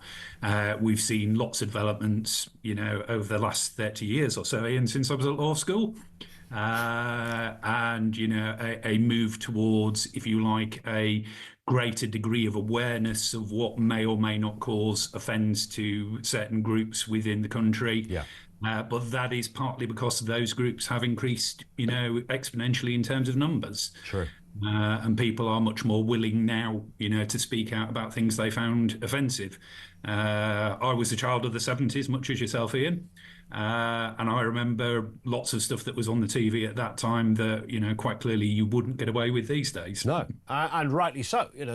But I suppose what seems to have happened, or what certainly there's a perception of what has happened here, Kevin, is that things have kind of gone absolutely mad. Now, perhaps you can tell us whether it is just a perception and the reality isn't fundamentally any different. But when somebody could suggest constructive dismissal, one such phrase that comes up in these cases, because a council had a Union Jack outside their building, and that triggered them to feel that they could no longer work at this place. The council weren't going to remove the flag, but they decided they had to go, and they are claiming constructive dismissal. How easy would that be to get through successfully for the client, to get through a tribunal? Well, let's just put it this way. It's not a case I would be taking on. Yep. Because I don't think it would have a great deal of merits. It would be very difficult to prove that that was the sort of behaviour that you could respond to by jacking your job, basically, to use the vernacular. The reality is that it has to be something, of a nature whereby you have no option really other than to leave your job, or a series of actions over a period of time. I don't know the specific background to, one individual accusation, but I would think it very unlikely that in this country, certainly, with the way our employment tribunal system works, that a case of constructive dismissal on that basis would ever be successful. Well, I would have, that sounds about right. Could I then, based on that, if I was an employee at the council, and I wasn't offended by the flags, in fact, I was encouraging for the flags to be up there, could I then claim constructive dismissal because I'm now working for a council who are putting out statements to staff saying we're apologising if you're offended by the flags? That doesn't sound to me like I've got much faith in my employer, because they seem to be doing weird stuff over there with flags. Could I make a claim, or would that be equally as bonkers? I think the phrase "equally as bonkers" probably applies here, Ian. Again, it's the same sort of principle. Is the action or omission that is occurring something that would be sufficient, in reasonable circumstances, to allow somebody to resign or to take it that you were dismissing them? And in neither instance, and it is purely my opinion, I'm sure that somewhere somebody says, "Oh, that's wrong, and I will try and prove you different." But my experience would be that, you would have an uphill struggle to get that one through the tribunal. Yeah, I'd have thought so. We do live in strange times, as we've been saying throughout the course of the programme, when it comes to different things that, and I'm sure you know this better than I do, Kevin. You read a headline, somebody got fired for X, Y, Z, and you think, surely not. And then you read the detail and you discover, oh, actually, it wasn't the fact that they couldn't stop whistling in the staff room. It turned out they were also a sex offender or something bizarre like that. You go, yeah, that's why they got fired, because they couldn't keep their hands to themselves. Not because they were whistling, but there was an interesting story about there was an EasyJet cabin manager lost his appeal after being sacked for calling female colleagues lovely ladies and darlings. He brushed it off as flirty banter. Ross Barr worked for the airline for 8 years and was also accused of turning safety announcements into comedy routines, which is the bit, I suppose, is probably the serious part maybe of this decision, before being fired for gross misconduct. I mean, just on the first point, lovely ladies and darlings, would that be, I guess if it goes against the EasyJet rule book, then you're banged to rights, or are you? Well, you would certainly... if it's against what you are supposed to do, there would be a case for a disciplinary. Whether or not that in itself would allow you to dismiss someone is a different question. But you mentioned there about, if you actually look behind it, it's a cracking little headline as to why he was sacked. But if you look at the judgment itself, which is about 20 pages long, there is a history from 2022 onwards of several incidents, including a complaint from a passenger. Not quite as simple as calling people lovely and darling. Phrases along the line of, "I was just watching your ass," and mention of other bodily parts. So there's quite a lot. That's not so much banter, is it, though? That's in darker territory. It is indeed. And I think the particular problem in that one, and what I get from reading the judgment, is that one of the things that was obviously quite important was that one of these complaints was from a passenger, not somebody who'd been directly affected by what was happening, but somebody who'd seen it and said, "That's entirely inappropriate. When I'm on an EasyJet flight, that makes me uncomfortable." My takeaway from that story was that there was a heterosexual cabin crew member, but that's a whole other story, maybe. I'm just stereotyping. Meanwhile, a warehouse worker accused of impersonating Michael Jackson was found to have been unfairly dismissed. The co-op now have been ordered to pay 10,000 quid in compensation. I mean, I don't know whether the guy was just a relentless... I mean, if you're moonwalking to work, that's one thing, that's fine. If you're constantly singing Billie Jean and doing kind of weird squealing noises, I could see how that could get annoying, but clearly they found in his favour. Nothing wrong with a bit of wacko-jacko in the workplace. And this is, I would say it's almost the opposite of the case we referred to with EasyJet, in the sense that this one, the guy had not been trained. If you look at, again, the full judgment, part of the reason he was successful was not so much as to, whether he was doing something annoying or not. The tribunal found that he was clearly doing something annoying. And in fact, they did get an award. That award was reduced by what they call, i.e. they accepted that his conduct was sufficient enough that people would take offence at it. Where the co-op failed on this one is that they couldn't show that he was aware of any policies regarding this. He'd never been trained on anything. Their actual process in terms of the dismissal, let's put it this way, left a lot to be desired from an employment lawyer's perspective. So from a practical point of view, I can see why that judgment went in his favour. But as I say, it's not one of those where it's he wins hand down and everything is going his way, because the tribunal did find he's 50% to blame for his own sacking. Yeah, which is interesting, isn't it? How these things, there is more the devil in the detail and all the rest of it, which is probably why people like yourself are attracted to the rule of law, because it isn't just a headline; it's what's underneath it and what's going on in this this strange maze of regulation and human behaviour, or where regulation meets human behaviour, I suppose. And I was just thinking about people who do, like, if you were. I mentioned sort of the apocryphal person who doesn't stop whistling. I'm sure there was a case recently or a few years ago where somebody was fired because they were an incessant whistler. I mean, that's tricky, isn't it? Because it's not offensive in the sense that it's not a sexual thing. It's just bloody annoying. So, I mean, would that be a 3 strikes and you're out? Verbal warning, written warning, all that stuff because you're annoying? Can you be fired for it being annoying? Well, theoretically, yes. Again, I mean, it's how much of a disturbance it causes. If at the end of the day you are constantly whistling or doing Michael Jackson impressions to everybody working around you and distracting them from their work, at some point somebody's going to take action. Yeah. And I think, had it not been, as I say, the case here that someone had done the job properly in terms of training him and explaining to him what was acceptable, then he wouldn't have been successful in his claim.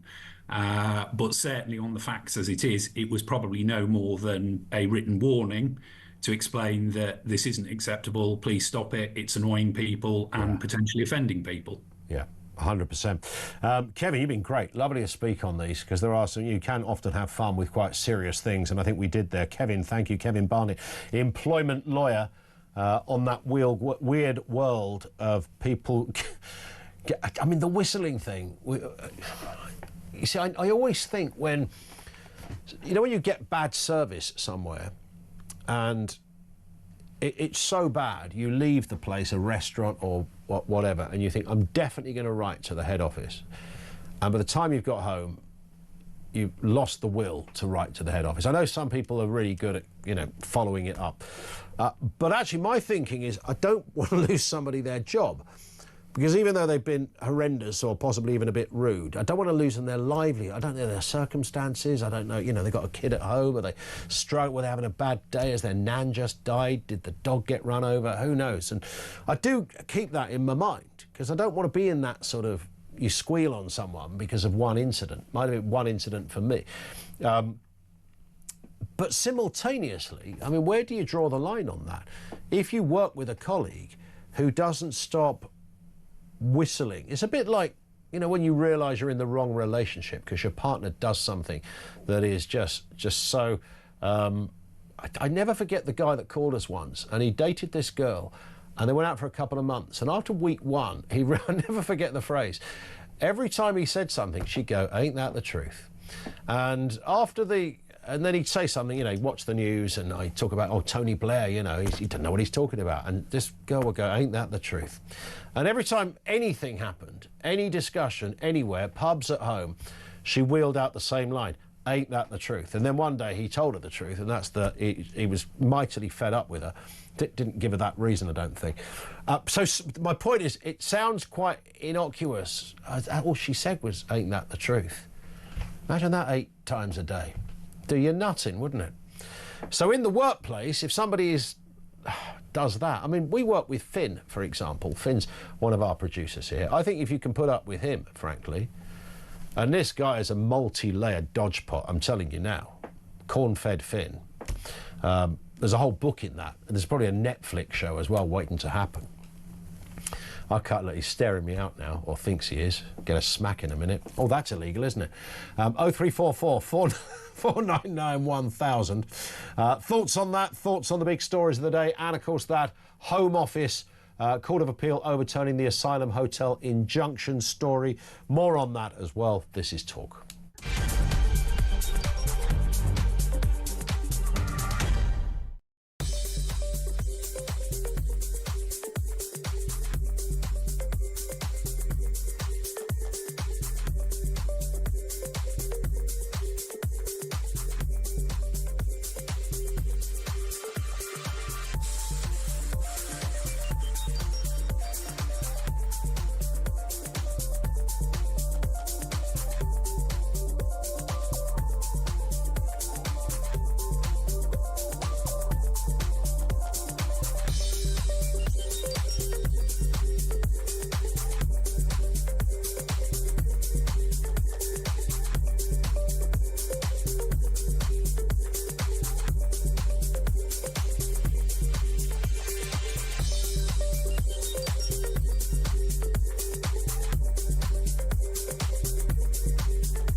This is the nightmare type of thing I used to wake up to on a weekly basis in number 10 Downing Street. You would have a clue that this stuff was going on. A third-party provider, an independent company that has a long, really expensive contract with the government to look after these people until you can do something else with them, especially if they are known criminals and they need to be deported from the country as soon as possible. And I would sit in my office and think, how the hell has this happened, and how the hell does it happen on your watch?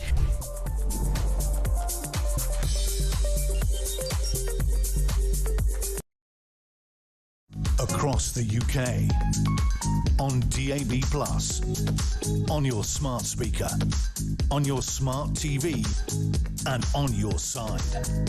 This is Talk.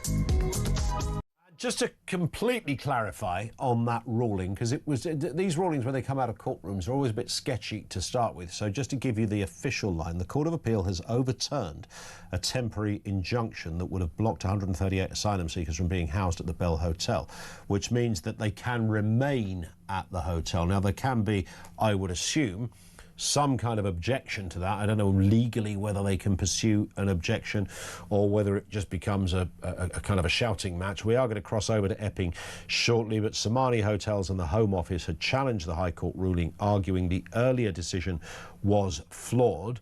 The court made a number of errors in that earlier decision that undermine his decision, Lord Justice Bean says, while delivering his ruling. So those asylum seekers can remain. And that's where it's at the moment. We'll get the latest just after 3. Let's go to Alan in... Oh, before we do, don't go away, Alan, don't go away, Andy. We've got the Voice of Doom. It's day 1 of the Voice of Doom. Those that follow this regularly but just happen to miss yesterday's will go, well, who was the other one then? It went on for 21 days. I can't remember the guy's name. Graham Faulkner, who was... Who? Oh, Brian, all right. Brian, Amy says in my ear. Brian Faulkner, who was the 6th Prime Minister of Northern Ireland, a role that doesn't exist anymore, in 1974-75. It was a difficult one. We gave one clue yesterday. It wasn't even a big clue, and about 28 people got it correct almost instantly. No clues going forward. So we've got a brand new voice. Remember, it's the mystery voice with a political, well, I was about to say tinge rather, to it. But it's more than that. It's you're looking for a politician. Who is this? The contribution to the British economy. Oh, that's good. That's the first time I've heard that, by the way. Let's have another listen. The contribution to the British economy. Who's that? 87222. Don't phone, only message if you think you know, and if we get a correct answer, we will reveal all after the headlines at 3. If not, it rolls over to Monday. Here it is again. The contribution to the British economy. 87222 if you think you know. Good one, that. Alan in Salford, what have you got for us, Alan? Good afternoon to you. Well, I'm changing my tack. I was going to get on about, Drax Power Station, but I tell you what, I knew this. I'm a gambling man. I'm a mug punter, Ian. God. And I like a little bet. Yeah. And I wish I had £1 million. I would have put it on it. I knew they were going to throw it out. The judges and the government are against the people of this country. And it's a disgrace for this Yvette Cooper to do this nonsense.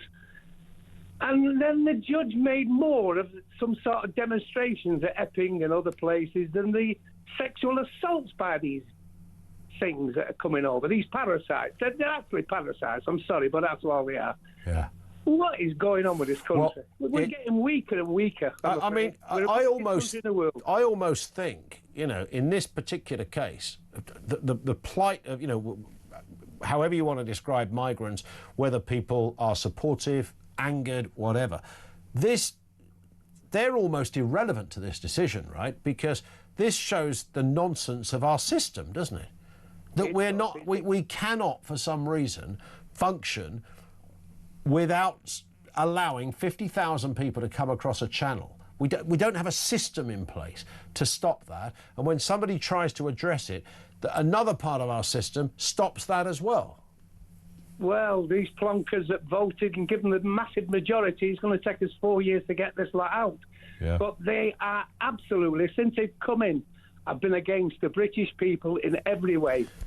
every way whatsoever. And again, they don't care about the British. Do you know what? That perception is out there. Sometimes perception becomes a reality. I'll say what I said before, Alan. You know, you've got, if they were all stood here, all the cabinet, they would go, what are you talking about? I'm very patriotic, got a flag on me, you know, on my car and everything. But there's no evidence of it. There's no evidence of that. What we're seeing is not a government that seems to bat for the will of the British people. And once that's out there, they can't put that back in the bottle now, because that's the perception of this lot. One of many perceptions. Alan, have a bet this weekend. You might get some luck. Thank you for that. Alan in Salford. Andy is in Wakefield. What have you got for us, Andy? Hey, Ian, you all right, buddy? I'm good, thank you. Yeah, fire away. Basically, to get the sanity back into this country, I think what we need to implement is a direct democracy. Give the people of this country the ability to vote on what this government or any government going forward in the future can spend their money on. Yeah. Because if we turn around and say, look, we're not willing, or the government comes forth with a proposal and says, right, we want to spend X amount of money on, I don't know, like you said, there's £290 million, give it to these immigrants to learn how to play the violin or whatever it is. We have the right to say no. You know what I mean? The other option I thought of what we could do is, if you got the HMRC brought out an app where everybody, British taxpayers, could put in their details, the UTR reference number or the national insurance number, and have a drop-down box of where we can unclick or click where we want our taxpayers' money going to. Yeah. I mean, that would be good.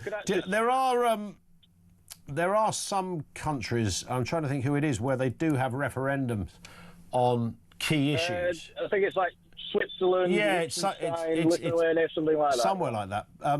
In that respect, I mean, you couldn't do it for every decision, could you? Well, you couldn't do it for every single decision, but if you made it easier for people to make that decision. So, like, again, if the government created an app where people could go on and they get a month to decide, or actually have a vote, so it's not overnight, so it's not going to clog the system and shut the internet down. You say, right, we want to implement this. You've got a month to decide. British taxpayers only. Are you happy for us to spend the money on this? If you're not, it's out the door. We don't spend the money on it. It's gone. There it is. I like it. Andy, thank you very much indeed for that. More accountability. The only way to get there is by having kind of more of a kind of People's Parliament vibe to it. David Rotherham makes a really good point. He says, does an MP not have to live in their constituency they represent? This is reference Angela Rayner changing her main home from, she represents Ashton-under-Lyne, so I think that's where she had a home, still does. You have to have an address in the constituency. I don't think you're compelled to live in it, but you have to have an address. Most, a lot of MPs do live in their constituency, and some of the really good ones have lived there, were born and bred there as well. I mean, she's from Stockport, so she's, literally in the vicinity, but nonetheless, she's now put her main residence as Brighton, which I frankly think's pushing it, but it did mean she swerved 40,000 quid's worth of stamp duty. Nice work if you can get it, Ange. Alison says, I'm amazed about the council and the flag situation. Frankly, if people are offended by any of our flags, they should go and live somewhere else. Fair point as well. And the voice of doom. Do you know who this is? The contribution to the British economy. Any idea? 87222. Hopefully we get an answer after the news.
across the UK, on DAB+, on your smart speaker, on your smart TV, and on your side.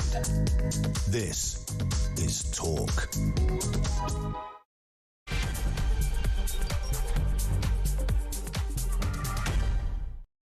And good afternoon. Yes, welcome back to the home of common sense. As you've been hearing, the Court of Appeal has overturned that temporary injunction that would have blocked 138 asylum seekers from being housed at the Bell Hotel in Epping in Essex. We are live there in just a couple of moments for the latest. Meanwhile, the Home Office is said to be splashing out on tutors and staff to entertain migrants who are, this is key, facing deportation. So these are people who are wrong-uns, should never have been here, getting deported, but we're spending hundreds of thousands of pounds on things like balloon lessons, painting, floristry, hairdressing, and even fitness classes. I mean, you can't write this stuff, kids, but this is the sort of thing our governments are getting away with, and it's your money.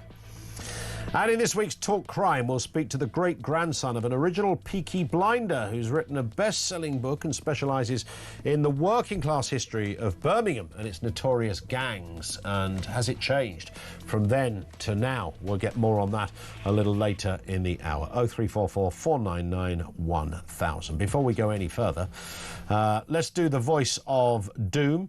Of course, we play you a mystery voice, 2:45 roughly every day. Here's the voice. The contribution to the British economy. Who's that? These were some of the guesses. Rory Stewart, Tobias Elwood, Chris Philp, Ryland Clark, George Osborne, Stephen Wolfe, Kwasi Kwarteng, Torsten Bell. None of those is correct. Graham Brady, no. Brian Faulkner. Hang on, he was the bloke from yesterday, wasn't he? No. Peter Lilly, no. Francis Maud, no. Guess what? We haven't got a correct answer. It rolls over to Monday. Can we hear it again, Amy? The contribution to the British economy. Find out more, hopefully, on Monday, when all will be revealed. Now, as we broke the news just 20 minutes ago or so, the Court of Appeal has overturned a temporary injunction that would have blocked 138 asylum seekers from being housed at the Bell Hotel in Epping. That's in Essex, for those who don't know. Somani Hotels and the Home Office challenged the High Court ruling, arguing the earlier decision was flawed. The judges agreed with that ruling in the Home Office favour, providing a bit of a boost to the government amid concerns over similar legal challenges from other councils. This is a story with, my goodness, all manner of implications. Let's first, though, go to Epping. Sun reporter Andy Robinson is there. Andy, good afternoon to you. Just tell us the latest. Afternoon. Yeah, we're outside the Bell Hotel in Epping. It's the hotel which is at the centre of this High Court case between the government and the owners of the hotel behind me. As you've heard, the injunction has effectively been overturned. The government has won the right to appeal it.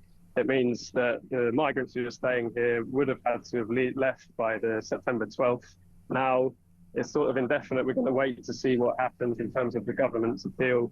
They will stay here for the foreseeable future.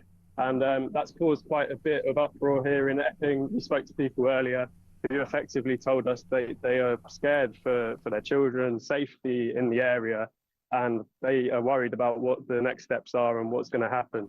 Obviously, we don't quite know the ramifications of today's hearing yet. We get to see how it progresses and what that appeal might mean for the future. But I mean, the fact the government is allowed to appeal, that could have, if that wasn't the case, then it would effectively tear apart the whole hotel system and leave the whole asylum hotel system in tatters. So it's a big win for the government. It's being seen as a big plus for Home Secretary Yvette Cooper. As you can hear, there's lots of people driving past us here, tooting their horns in support. It's the real divisive issue here in this area. A lot of people are really upset about it, and effectively we're just going to wait and see what happens next in the future. Indeed. Yeah. Listen, Andy, really appreciate your time. Thank you. That's Andy Robinson, the Sun reporter at that hotel, the Bell Hotel in Epping, laying it out on that decision today.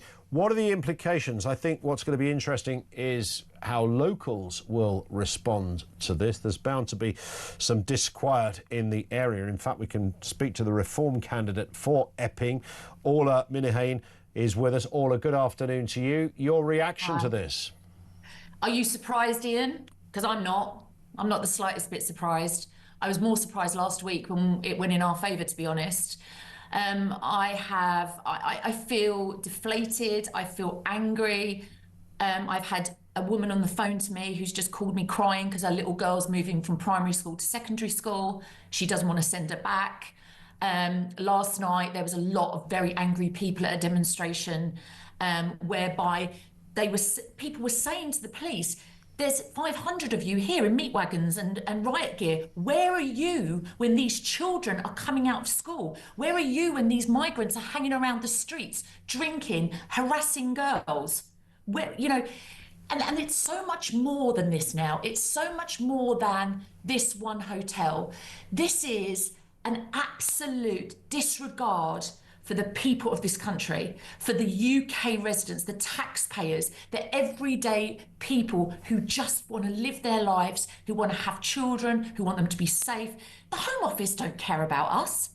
They've blatantly said in a court of law that a migrant's rights come before the local people. I mean, can you imagine, and I know I'm ranting and forgive me, but I'm so furious. Can you imagine that J.D. Vance stands up in the Supreme Court in the States and he says to the American people that migrants come before them? Can you imagine the carnage that would occur?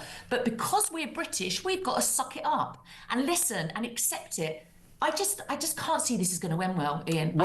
Is there, you may not know the answers to this, Oliver, I'll ask you anyway. I mean, is there an appeal to the appeal, as it were?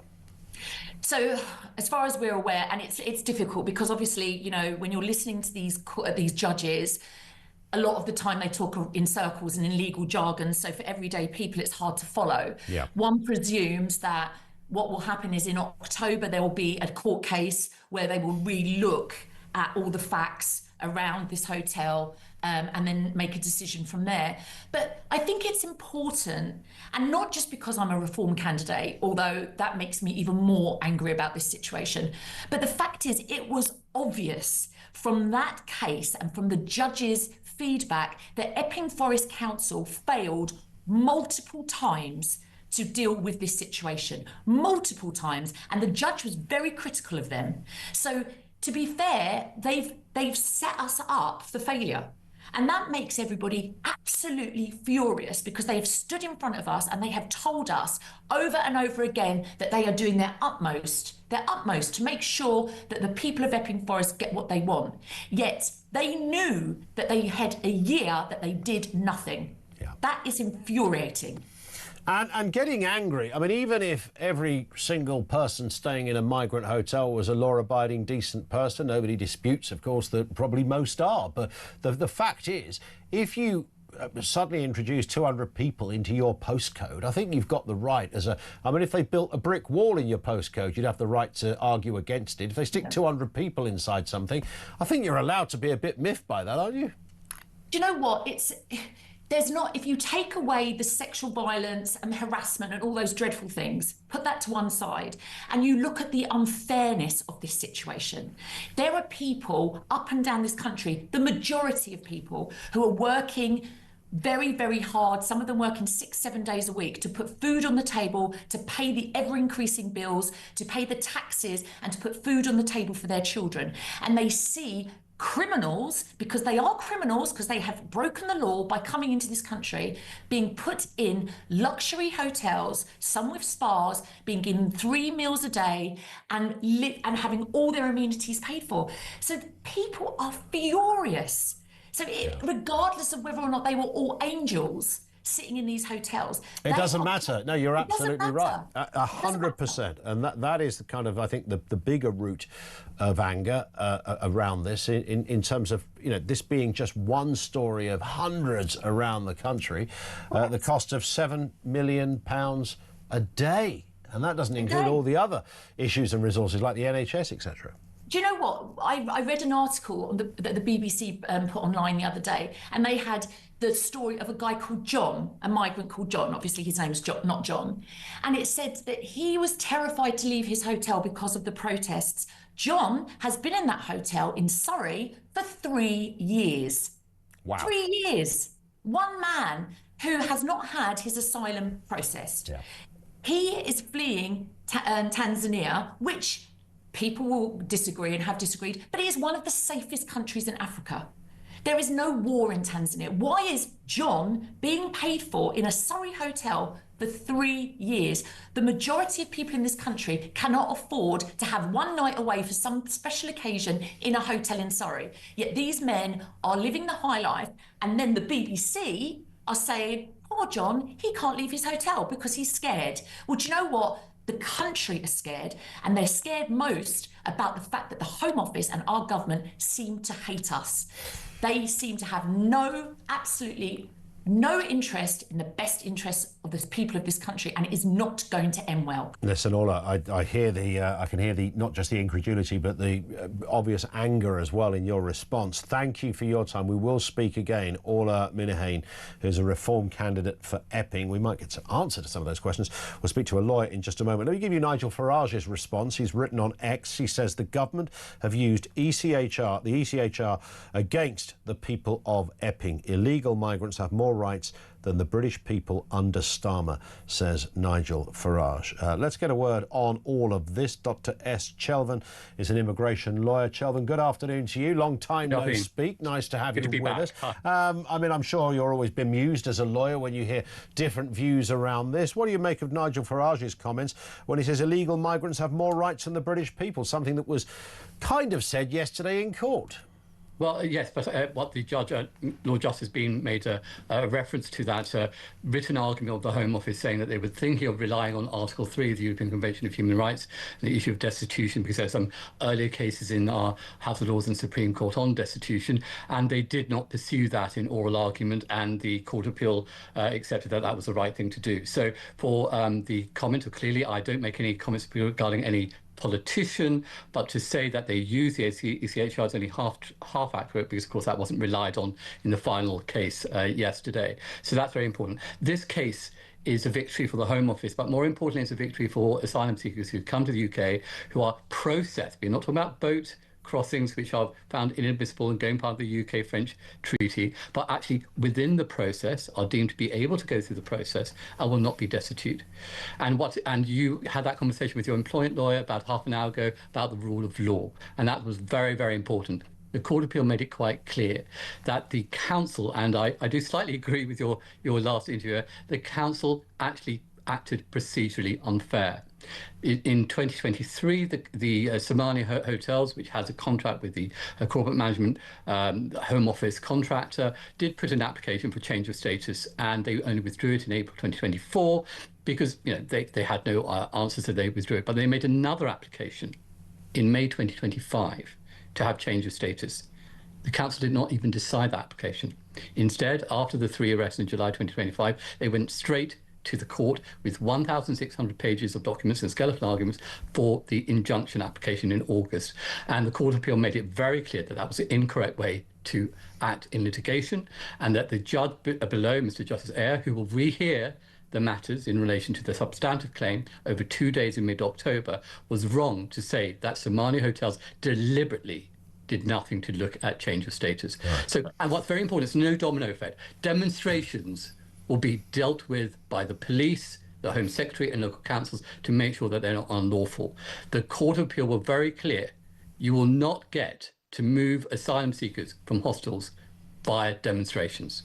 They have very little weight, if anything. Fear of crime has a little weight, but it's not determinative. But if you go and protest outside these hostels, you will not get your way, because that is not an effective way of looking at whether planning applications and change of status and whether you should get a temporary injunction. But isn't that... The message is you can't demonstrate to get asylum seekers out of hostels. So you can demonstrate, but it wouldn't do any good. Would that be the absolutely. And more importantly, there were 26 arrests and 15 charges laid to those who had violent demonstrations in the Epping hotel case. I agree, and nobody wants to see that. And of course, there's been arrests for horrendous offences from some of the people in the hotel. Yes, absolutely, but 135 people did not engage in any criminal activity. It's very important. They're very much in the minority, and what we need to do is that the Labour government needs to repeal Section 40 of the Nationality and Borders Act 2022, which was a provision which enforced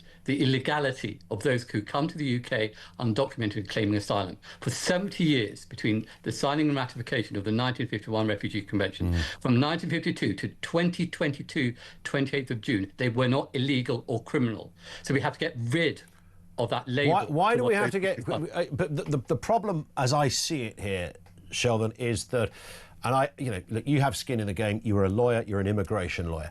But the one thing I think this whole conversation constantly misses is that the desire for some to leave distant parts of the globe and come to the United Kingdom has never been more magnetic than it is now. I'm not talking about whether or not you get a free mobile phone or gym lessons or any of that stuff. It's not that. It's just merely the reality that in the 21st century, people move around. If you lived in Eritrea, it would have been unthinkable 15, 20 years ago that you could go and live in London. I mean, it would have been a sort of dream your grandmother might have told you. Today, hang on, let me just finish that point. Today, it's completely doable. You know it's doable. People want to move around. I don't blame the migrants for wanting to go, I fancy a better life. I live in a complete dump. I don't like my government. I'm going to give it a go.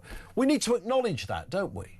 Well, no, we need to acknowledge the fact that I've been working in this field since 1999, 2001, and I've had clients from Eritrea and Ethiopia, and even the US State Department report on Tanzania. Your last interview talked about Tanzania is a very nice country. This is a report of the Donald Trump US State Department report saying significant human rights issues included arbitrary of unlawful killings, disappearances, torture, or cruel, inhuman, or degrading treatment or punishment. That's a human rights report on Tanzania, dated 2024, which was published a few months ago.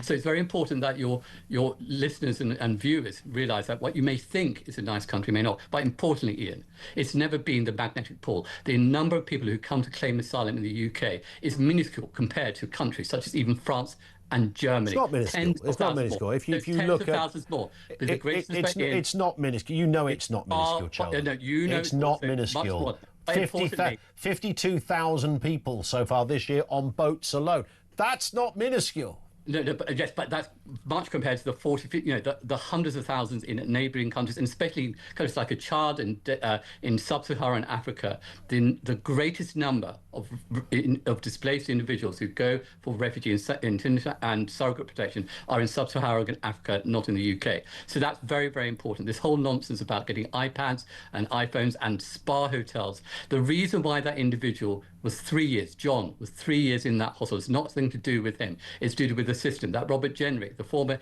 immigration minister, went on record and said the reason why he won't address the backlog at the time of the murals, of Mickey Mouse murals in that detention centre, he said he won't deal with the backlog because that will provide a pull. So when it comes down to it, it is not the refugees. It's not the people who see I said at the beginning that I understand why somebody would say, look, whether you're genuinely leaving Eritrea, Iran, wherever, Albania, wherever it happens to be, Tanzania, anywhere. I don't have any... It's not hard to understand why somebody would want to leave some of those places. They might not always be authentic reasons for a successful asylum claim. I get why somebody would want to do it. There is another reality. You can, walk and chew gum on these things, Sheldon, as you know. And I also happen to believe we can't afford 50,000 people. I think we're a bit full. I also think we have problems with our NHS, with schools, certainly with housing, and issues around social cohesion. They can't be written off as an inconvenient point because you're an immigration lawyer. I sense that's what you do, sir. No, Ian, let's have the cold, hard facts. The number of people who are granted asylum by the Home Office initial decision of 48%. It was 52% the year before. These are Home Office statistics published in the last week. But we know that overall, when they go on to appeal, around 70 to 80%. We've had this conversation in the past 4 years, Ian. 70 to 80% are genuine refugees or in need of international protection. Or they couldn't be proven that they weren't genuine refugees, which is often the case. You know that as well as I do. No, that's a nonsense. That's a double negative. You accept the rule of law. You either accept the rule of law or you don't. But I accept that the rule of law is also elastic, as you know, as a lawyer. It can be bent in and shaped in all sorts of ways. And if somebody wants to tell you I can't go back to Iran because I'm gay or because I've become Christian, you absolutely know. Please don't look me in the eye and tell me you don't know. You possibly even advised. That will be a pretty not surefire, but it will be a pretty compelling case for someone who doesn't want to be extradited. Sorry, very quick. Extradition is different from deportation. All right, deportation. Yeah, but a deportation is only criminal acts. That's very important. That's where we get rid of the fear and harm, which has been elevated because we provided these labels of illegal and criminal to those who generally come to the UK to seek asylum. We've got to get rid of that. We can smash the criminal gangs by providing a registration centre in northern France to be able to register those claims, like we did until September 2011. The Home Office had a policy under the previous Labour government and the Lib Dem Conservative coalition up to September 2011. They can go to a neighbouring country and register your asylum claim under the UK Embassy or High Commission, and therefore have a right to asylum. So we smash the gangs by having a registration centre in northern France, so therefore they're lawfully here. Therefore there will be no boat crossings. But importantly, Ian, it's very important to understand that we are not full. We have the falling birth rate, Ian. The third year consecutively low, that the birth rate in the United Kingdom is falling. It's a nice try, but that doesn't quite work. The manifestation of the world we are in is that this country is we've got a £50 billion black hole. We've got people on waiting lists. Not caused by refugees. No one's suggesting. I'm not suggesting that is the case. And what I'm saying is, you don't invite 50,000 more people. Answer me this if you can. How do you, if you're in Tanzania and you mention human rights abuses, you've got to travel through a lot of countries in Africa before you even get to Europe. And then when you get to Europe, you've got to travel through a whole load more. If I was about to experience impending death from one of the government's shooters that you tell me are out on the street, why would I make such a journey? OK, now, the point being, why is the journey to the UK? There are two issues here. The reason why refugees, those seeking asylum, come to the UK is cultural, familial, linguistic, historic ties, yeah? But the important thing is, under the Refugee Convention, contrary to what was said in Parliament by a former immigration minister and a former Secretary of State, the Refugee Convention does not require you to apply in the first safe country. It does not. There's nothing in the Refugee Convention. But you would do, though, wouldn't you? Instinctively, you would do. You're about to be shot in the head if you walk out of your house. You're not going to start becoming discerning. It's not a smorgasbord of choice. But once you go out of your country, across your border, then you have a subjective right to decide where you feel safe. So, Ian, there are two issues within the country of Tanzania, and once you cross the border. Yes, of course, when you're in Tanzania, you could either go by flight or there are issues, as you know. There's 32,700 individuals currently in hostels. You have the issues that there are 70,532 outstanding applications for asylum to be determined. So those are individuals who not only just come by boats, but also come through the airports and other means as well. So it's important to know there are very different journeys in relation to route to the UK. It's not just by the Channel. Do you think then, are you saying then, and I'm not trying to be mischievous, just a final point, if you were living in Tanzania, we seem to have settled on that as the kind of example here, Kenya is right next door. Kenya's a lovely place. Why would you not instinctively, as an African, go, I tell you what, I'm getting out of here, I'm going to Kenya, or I'm going to travel 12,000 miles and try and live in Ipswich? Many people that doesn't. It's a reasonable question, right? Yes, and Kenya's not a nice country. Go and look at the Kenya Human Rights Report. I mean, I've been doing cases regarding Kenya for many years. So that's why it's very important to look at the actual facts. It's very, very easy to look at what it's like nice in the holiday brochures or on the websites for you and I as global North tourists to go to those countries. But the real hard facts for individuals in those countries is sometimes a completely Mozambique, Zambia, Malawi, these are all neighbouring countries. Are they all hellholes? But Ian, with the way I'm here, I'm not a politician. I'm just here to define the law. The Refugee Convention makes it quite clear. You can apply for asylum in the country. As an individual. All right, I hear it. Shelvin, we have to stop there for time. Thank you, Dr. S. Shelvin, immigration lawyer, with us on the programme. As you will have extrapolated from that chat, what does an immigration lawyer and a brick wall have in common? I think you can supply the answer. 0344 499 1000.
Moving 200 people to Rwanda wasn't going to stop people getting on boats. It was going to be a significant impact in terms of people knowing that they would be refused entry on a permanent basis to the UK. We spend a lot of money on it. Julia, I served on the committee. I was in Parliament. I know the 250 people. It was 250 people being sent to Rwanda was not going to deter 28,000 people arriving.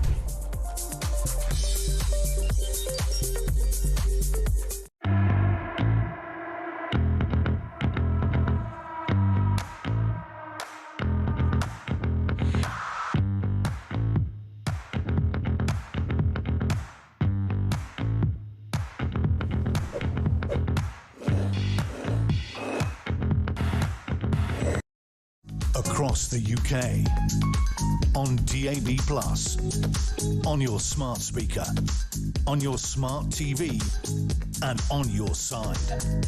This is Talk. This is Talk. Let me just update you on some of the statements coming after that hotel ruling. Lisa Foster from Richard Buxton's solicitors, which represents Somani Hotels, said, we're pleased that the Court of Appeal has ruled that the injunction should not have been granted by the High Court. Our clients realise that they have been caught in the middle of a much wider debate on the treatment of asylum seekers and respectfully ask that members of the public understand that the Bell Hotel has simply been providing a contracted service that the government requires. We now ask that all associated with the Bell Hotel are left alone to continue to support the government's asylum plans as best they can. We are grateful to the Court of Appeal for appreciating the urgency of the matter from everyone's point of view and dealing with the matter so swiftly. We have no further comment to make and will not be commenting on the matter again. I'll just reread the Nigel Farage statement. He said, this is a post on X, the government has used the ECHR laws against the people of Epping. Illegal migrants have more rights than the British people under Starmer.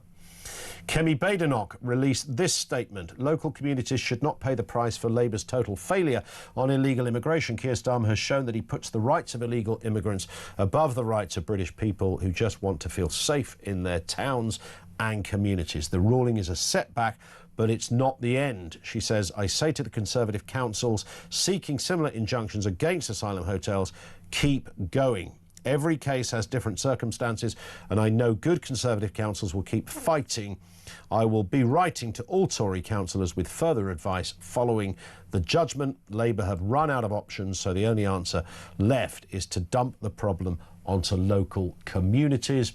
And finally, one from Rupert Lowe MP, also posting on X. He says the Home Office wins its Epping appeal, a government against its own people. No more appeals, court cases or debates. We must deport illegal migrants, not some of them, not most of them, all of them. The words of Rupert Lowe just a few moments ago on X. More comment from you. This will dominate the Drive programme. I am absolutely convinced. Peter Cardwell here at 4 o'clock. He'll bring you more reaction to this as well. We'll be talking crime in a moment.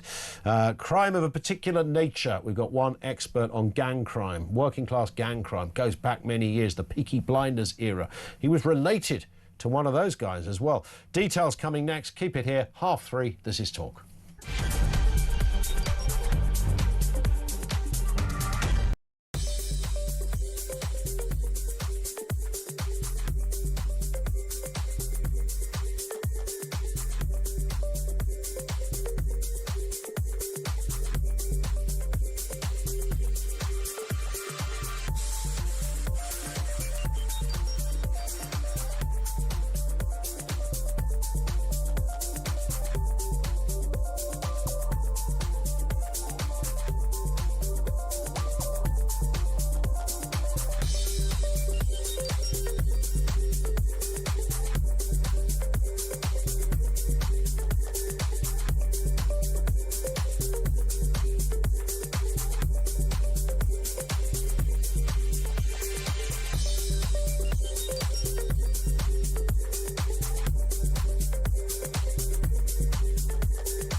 across the UK, on DAB+, on your smart speaker, on your smart TV, and on your side. This is Talk. 25 to 4 on Talk. Well, if you're brand new to Talk, by the way, welcome aboard. The home of common sense. Debates throughout the entirety of the day, from breakfast right up to the end of the night. We will keep you company with fascinating, insightful, compelling guests, discussion points, and the crucial backbone of everything we do here, of course, are your views and opinions. That is absolutely critical. So thank you for choosing Talk. Thank you for being with us. And if you're brand new to the arena of common sense, you're very welcome. Now, let's talk crime. Each week, in association with CrimeCon, that's the world's #1 true crime event, we delve into the minds of criminals and those who chase them. From the psychology of offenders, forensic breakthroughs, the fight against wrongful convictions, we bring you gripping insights from some of the biggest names in true crime and all manner of other offshoots and elements of the world of criminality. This week we're joined by Professor Carl Chin, MBE, the great-grandson of an original Peaky blinder and a British social historian and writer specialising in working-class history of Birmingham and its notorious gangs. His best-selling book, Peaky Blinders, The Real Story, and his work as a historic consultant have helped uncover the truth behind the legend and ensure that these stories remain accurate as well. Professor Carl Chin, good afternoon to you, sir. Hello, Ian. Thanks for having me on, mate. It was a heck of a build-up, wasn't it, there? Goodness me. I tell you what, can I take you to me talks? You wouldn't want to put... That's right. I'll write your name badge. You can have all that written on it. So listen, you're a Birmingham boy, is that right? That's your... Yeah, Birmingham born and bred. But and of course, this naturally we gravitate to our own areas of interest. I love the working class element to this. From my background, that equally fascinates me too. Birmingham particularly, you've focused on that. That is where you've sort of majored, I guess. In terms of gang criminality and Birmingham, so was it the connection to your great-grandfather that kind of fueled this, or was it something else? It's partly that. I was originally a bookmaker. My dad and my granddad were illegal bookmakers till cash betting was legalised, of course, in 1961. And although I grew up better off, my mum and dad, my mum was from Aston, dad was from Sparkbrook, were very, very proud to be backstreet kids. And the family always used to talk about stories. One of the stories I heard growing up was about the violent great-grandfather.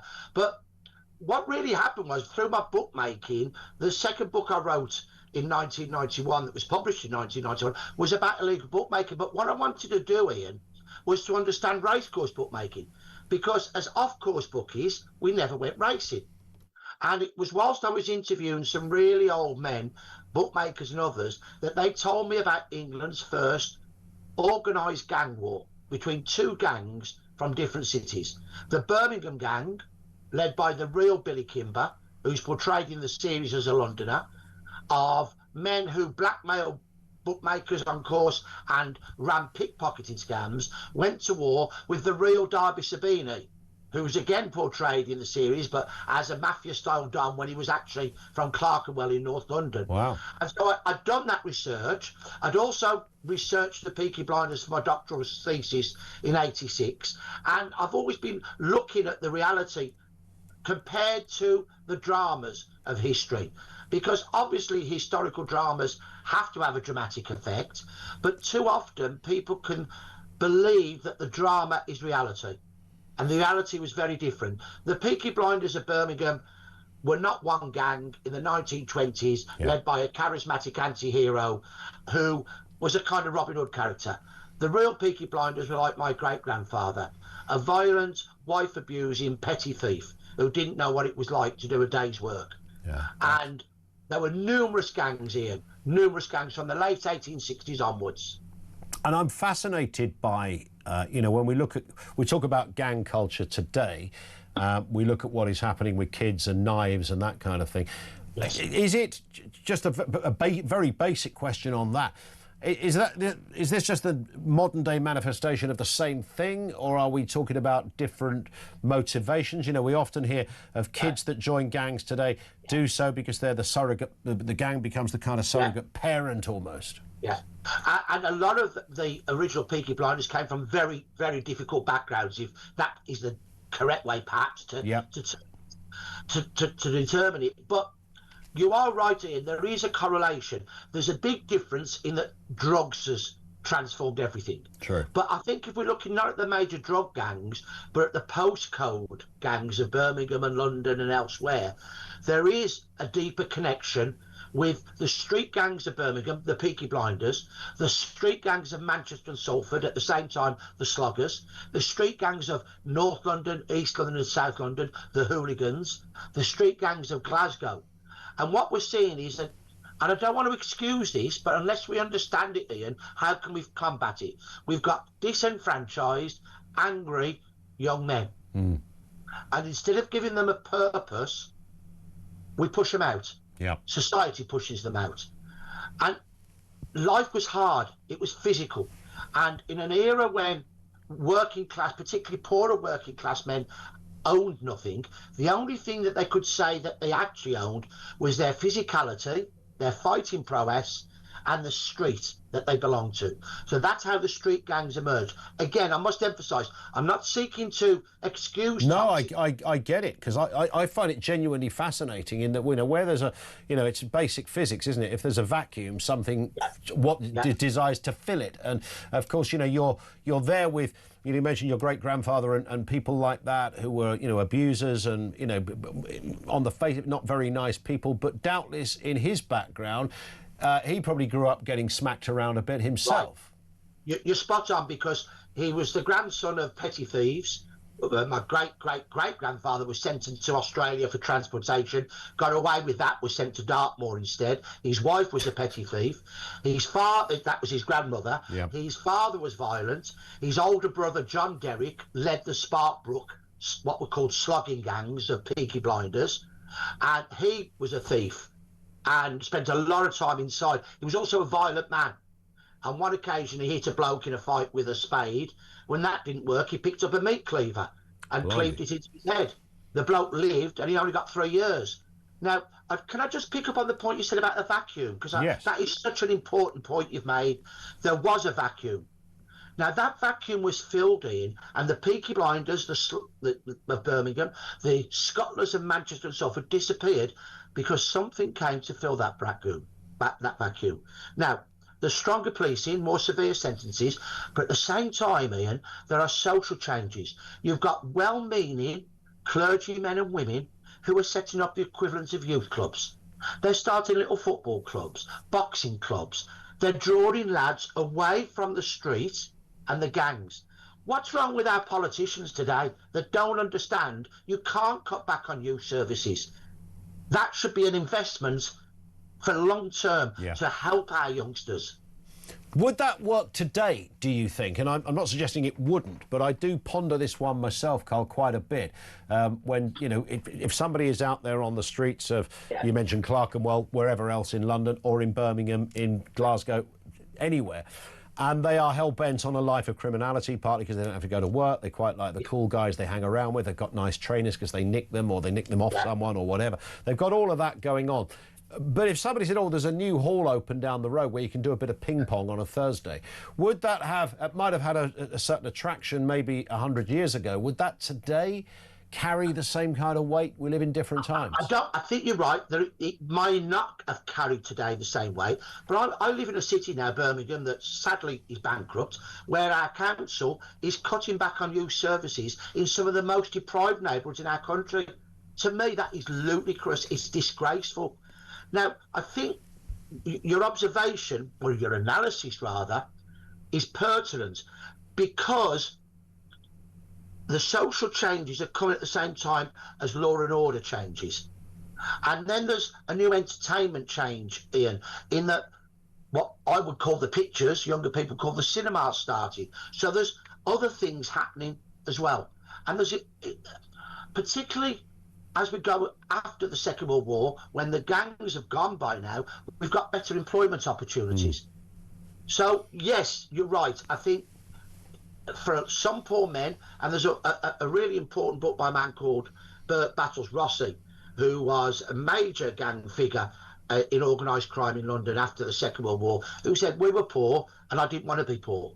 So some men will be pulled into organised criminality because of poverty. A lot won't, though, and I think it would be a calumny to suggest that because somebody is born poor, they will become criminal. Yeah, because most poor people don't become criminal, of course, and that is the interesting kind of fact of that. But is it an irredeemable reality, though, Carl, that we could be speaking in 200 years' time, and people will be talking about the gangs of the 2000s, and nothing will ever change? There's always going to be this small but pertinent, sometimes lethal group of mostly young men that can't find a purpose, and they only find it through gang culture and all the associated facets and elements of being part of a gang. Again, I take on board your points. The difference between the Peaky Blinders as well as the Scotlanders, the hooligans of London, was that they were street gangs. What emerged from them were organised crime gangs. So the Birmingham gang, led by an ex-Peaky Blinder called Billy Kimber, was a rough collection of little gangs of pickpockets and rogues and ruffians.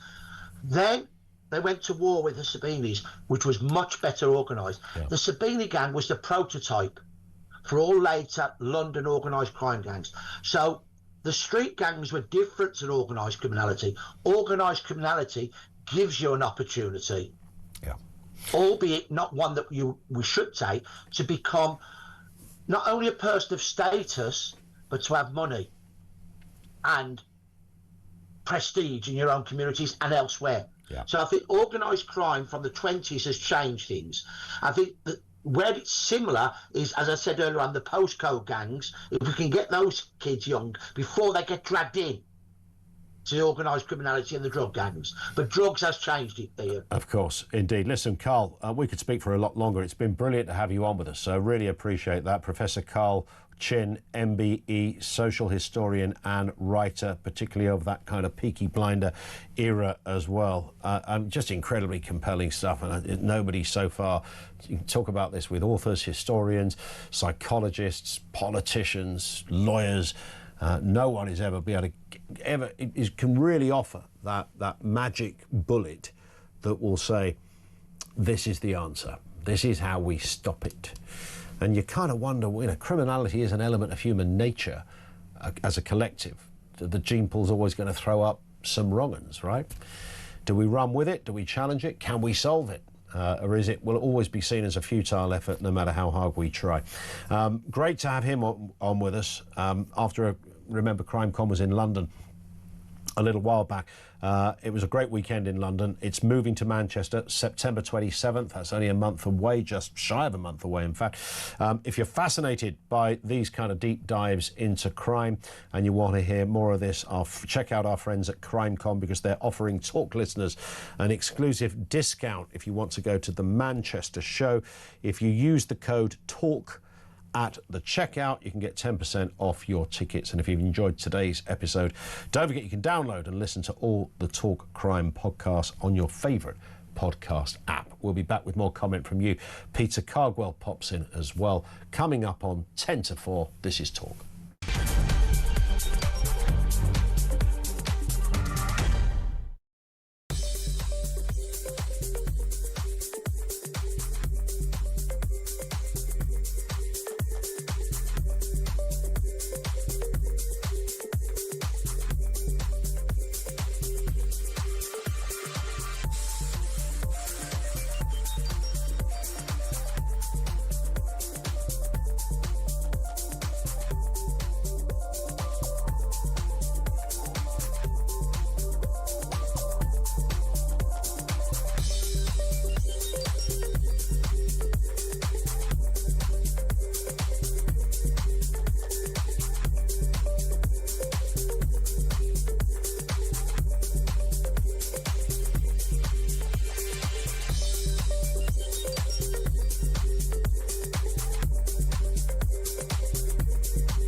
Moving 200 people to Rwanda wasn't going to stop people getting on boats. It was going to be a significant impact in terms of people knowing that they would be refused entry on a permanent basis to the UK. We spend a lot of money on it. Julia, I served on the committee. I was in Parliament. I know the 250 people. It was 250 people being sent to Rwanda was not going to deter 28,000 people arriving.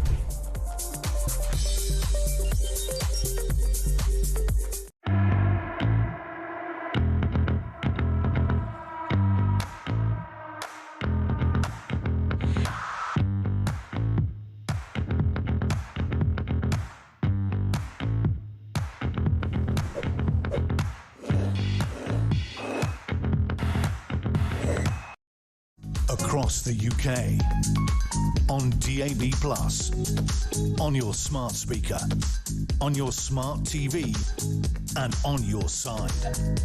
This is Talk. This is Talk. Comes in from Simon. He says, what's the point of having a Home Office to protect the citizens of the UK and even abide by a public vote, like Brexit, when they're going against everything the majority of people want? It's the Home Office that needs a clearance. Fuming from Simon in Worcestershire. He says, I've got to be vague because these days I might get a knock at the door. They're on their way, Simon. You'll be in a cell by 6 o'clock. Brian is in London on Epping. What have you got for us, Brian? Good afternoon. Good afternoon, Ian. I can't believe that lawyer that was on earlier. I mean, I don't know who's more unpopular, the people that walk in our streets that come in from all corners of the world, or immigration and human rights lawyers. Now, what we seem to be finding out is every apparatus of the state is now against us, from the Home Office, the legal, the Law Society, the courts, Westminster, Whitehall. They all seem to treat us like scum. And, I mean, I was listening to that guy and I was thinking, here we have one bunch of parasites protecting another one. The law protecting the new arrival. They don't want change, Brian. That's the problem. Sorry, mate, I missed that. They don't want change because change is a ball ache, to coin a phrase, and it takes consideration and effort. And they like to keep things as they are. That's the only conclusion I can really come to.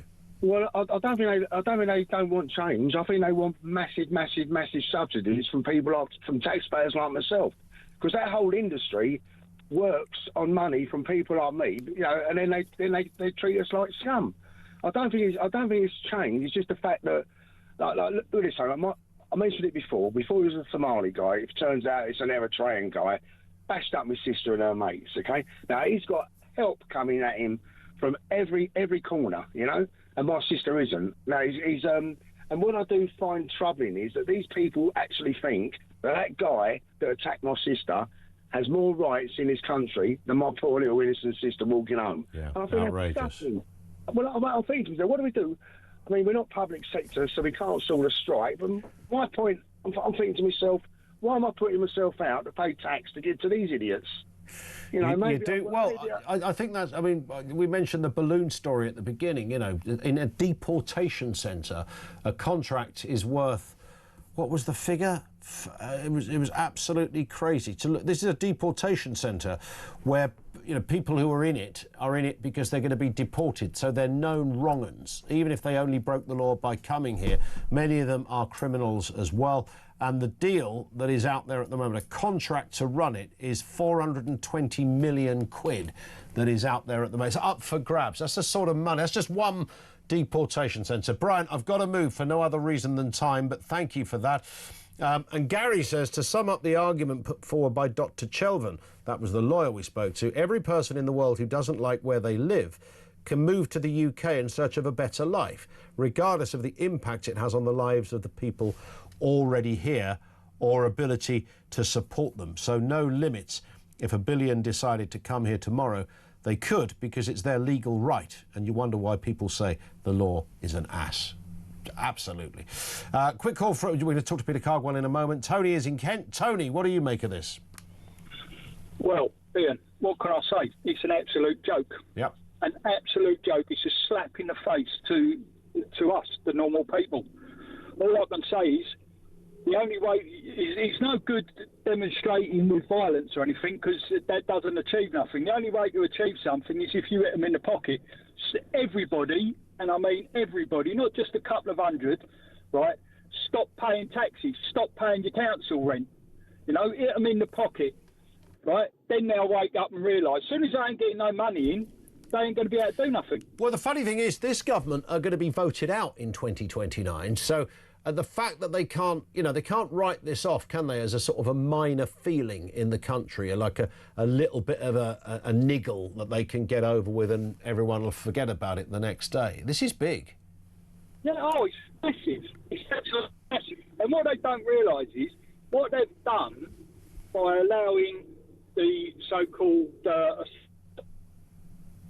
and that coming into the country, instead of having to repel the enemy, we've actually brought them in, so we're going to have to repel them from inside.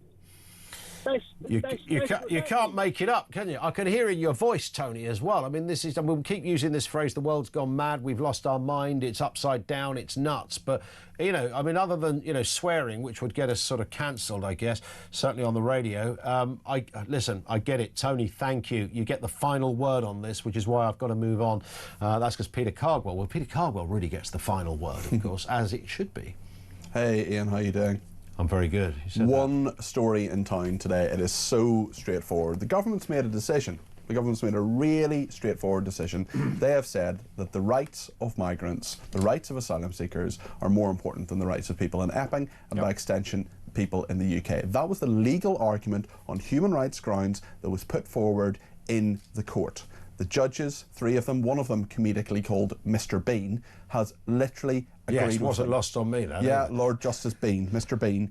Mr. Bean has said that the migrants have more rights than people in Epping and, by extension, the UK, and that's what's happened. So these hotels, which the government says it wants to close by 2029, there are 210 of them or so, they want to close them by 2029, they want to close 200 of them, well, they can't even close one of them. They can't even close one of them. They appeal that, they go through the situation. There's one story in town, we're going to be talking about it right throughout the programme. A couple of other things in there as well about Angela Rayner and her alleged changing of her main address to avoid stamp duty. Stamp duty, that's the one I'm looking for. Stamp duty, apologies. Stamp duty. We're also talking a little bit about Kamala Harris having her Secret Service detail removed by Donald Trump, but those are minor stories in comparison to this big 2 fingers up at the British public, and I want to hear people's reaction to it. I want them to give me a ring and let me know. There's a lot of response on this, I'm Peter. delighted. Can I just pick up on Kamala Harris? Because I always thought that even though she was vice president, that you still retain something for the rest of your life, right? Over there. I think you probably would, actually. I don't know, but certainly... certainly presidents do. Because they travel around not dislike the current president. And prime ministers do as well for life, including Liz Truss. So, it's a big surprise that it's happened. But certainly when you're in the public eye a lot more, the risk is a lot higher. I remember going to a Liberal Democrat conference in 2010, and a lot of Liberal Democrats were grumbling they had to go through airport-style security every time they had to go in. And I thought, this is because someone might actually want to kill Nick Clegg, which is a strange thing. Yes. But, certainly... and if it happened, 366,000 people would be helping police with their inquiries. That's dreadful. I'm just saying. You're a dreadful human being. To Ronnie's sketch. Yep. Anyway... but the point is that over here, I remember when John Prescott punched that bloke. Yes. He made a point. He said, I don't have security. He was deputy prime minister. That's right. But I think since then, deputies get a bit now, don't they? It depends. So there are 6 ministers at the moment who have it. I worked with the Home Secretary, I worked with the Northern Ireland Secretary. They had security the whole time, and you were in the bulletproof cars and stuff like that. It was kind of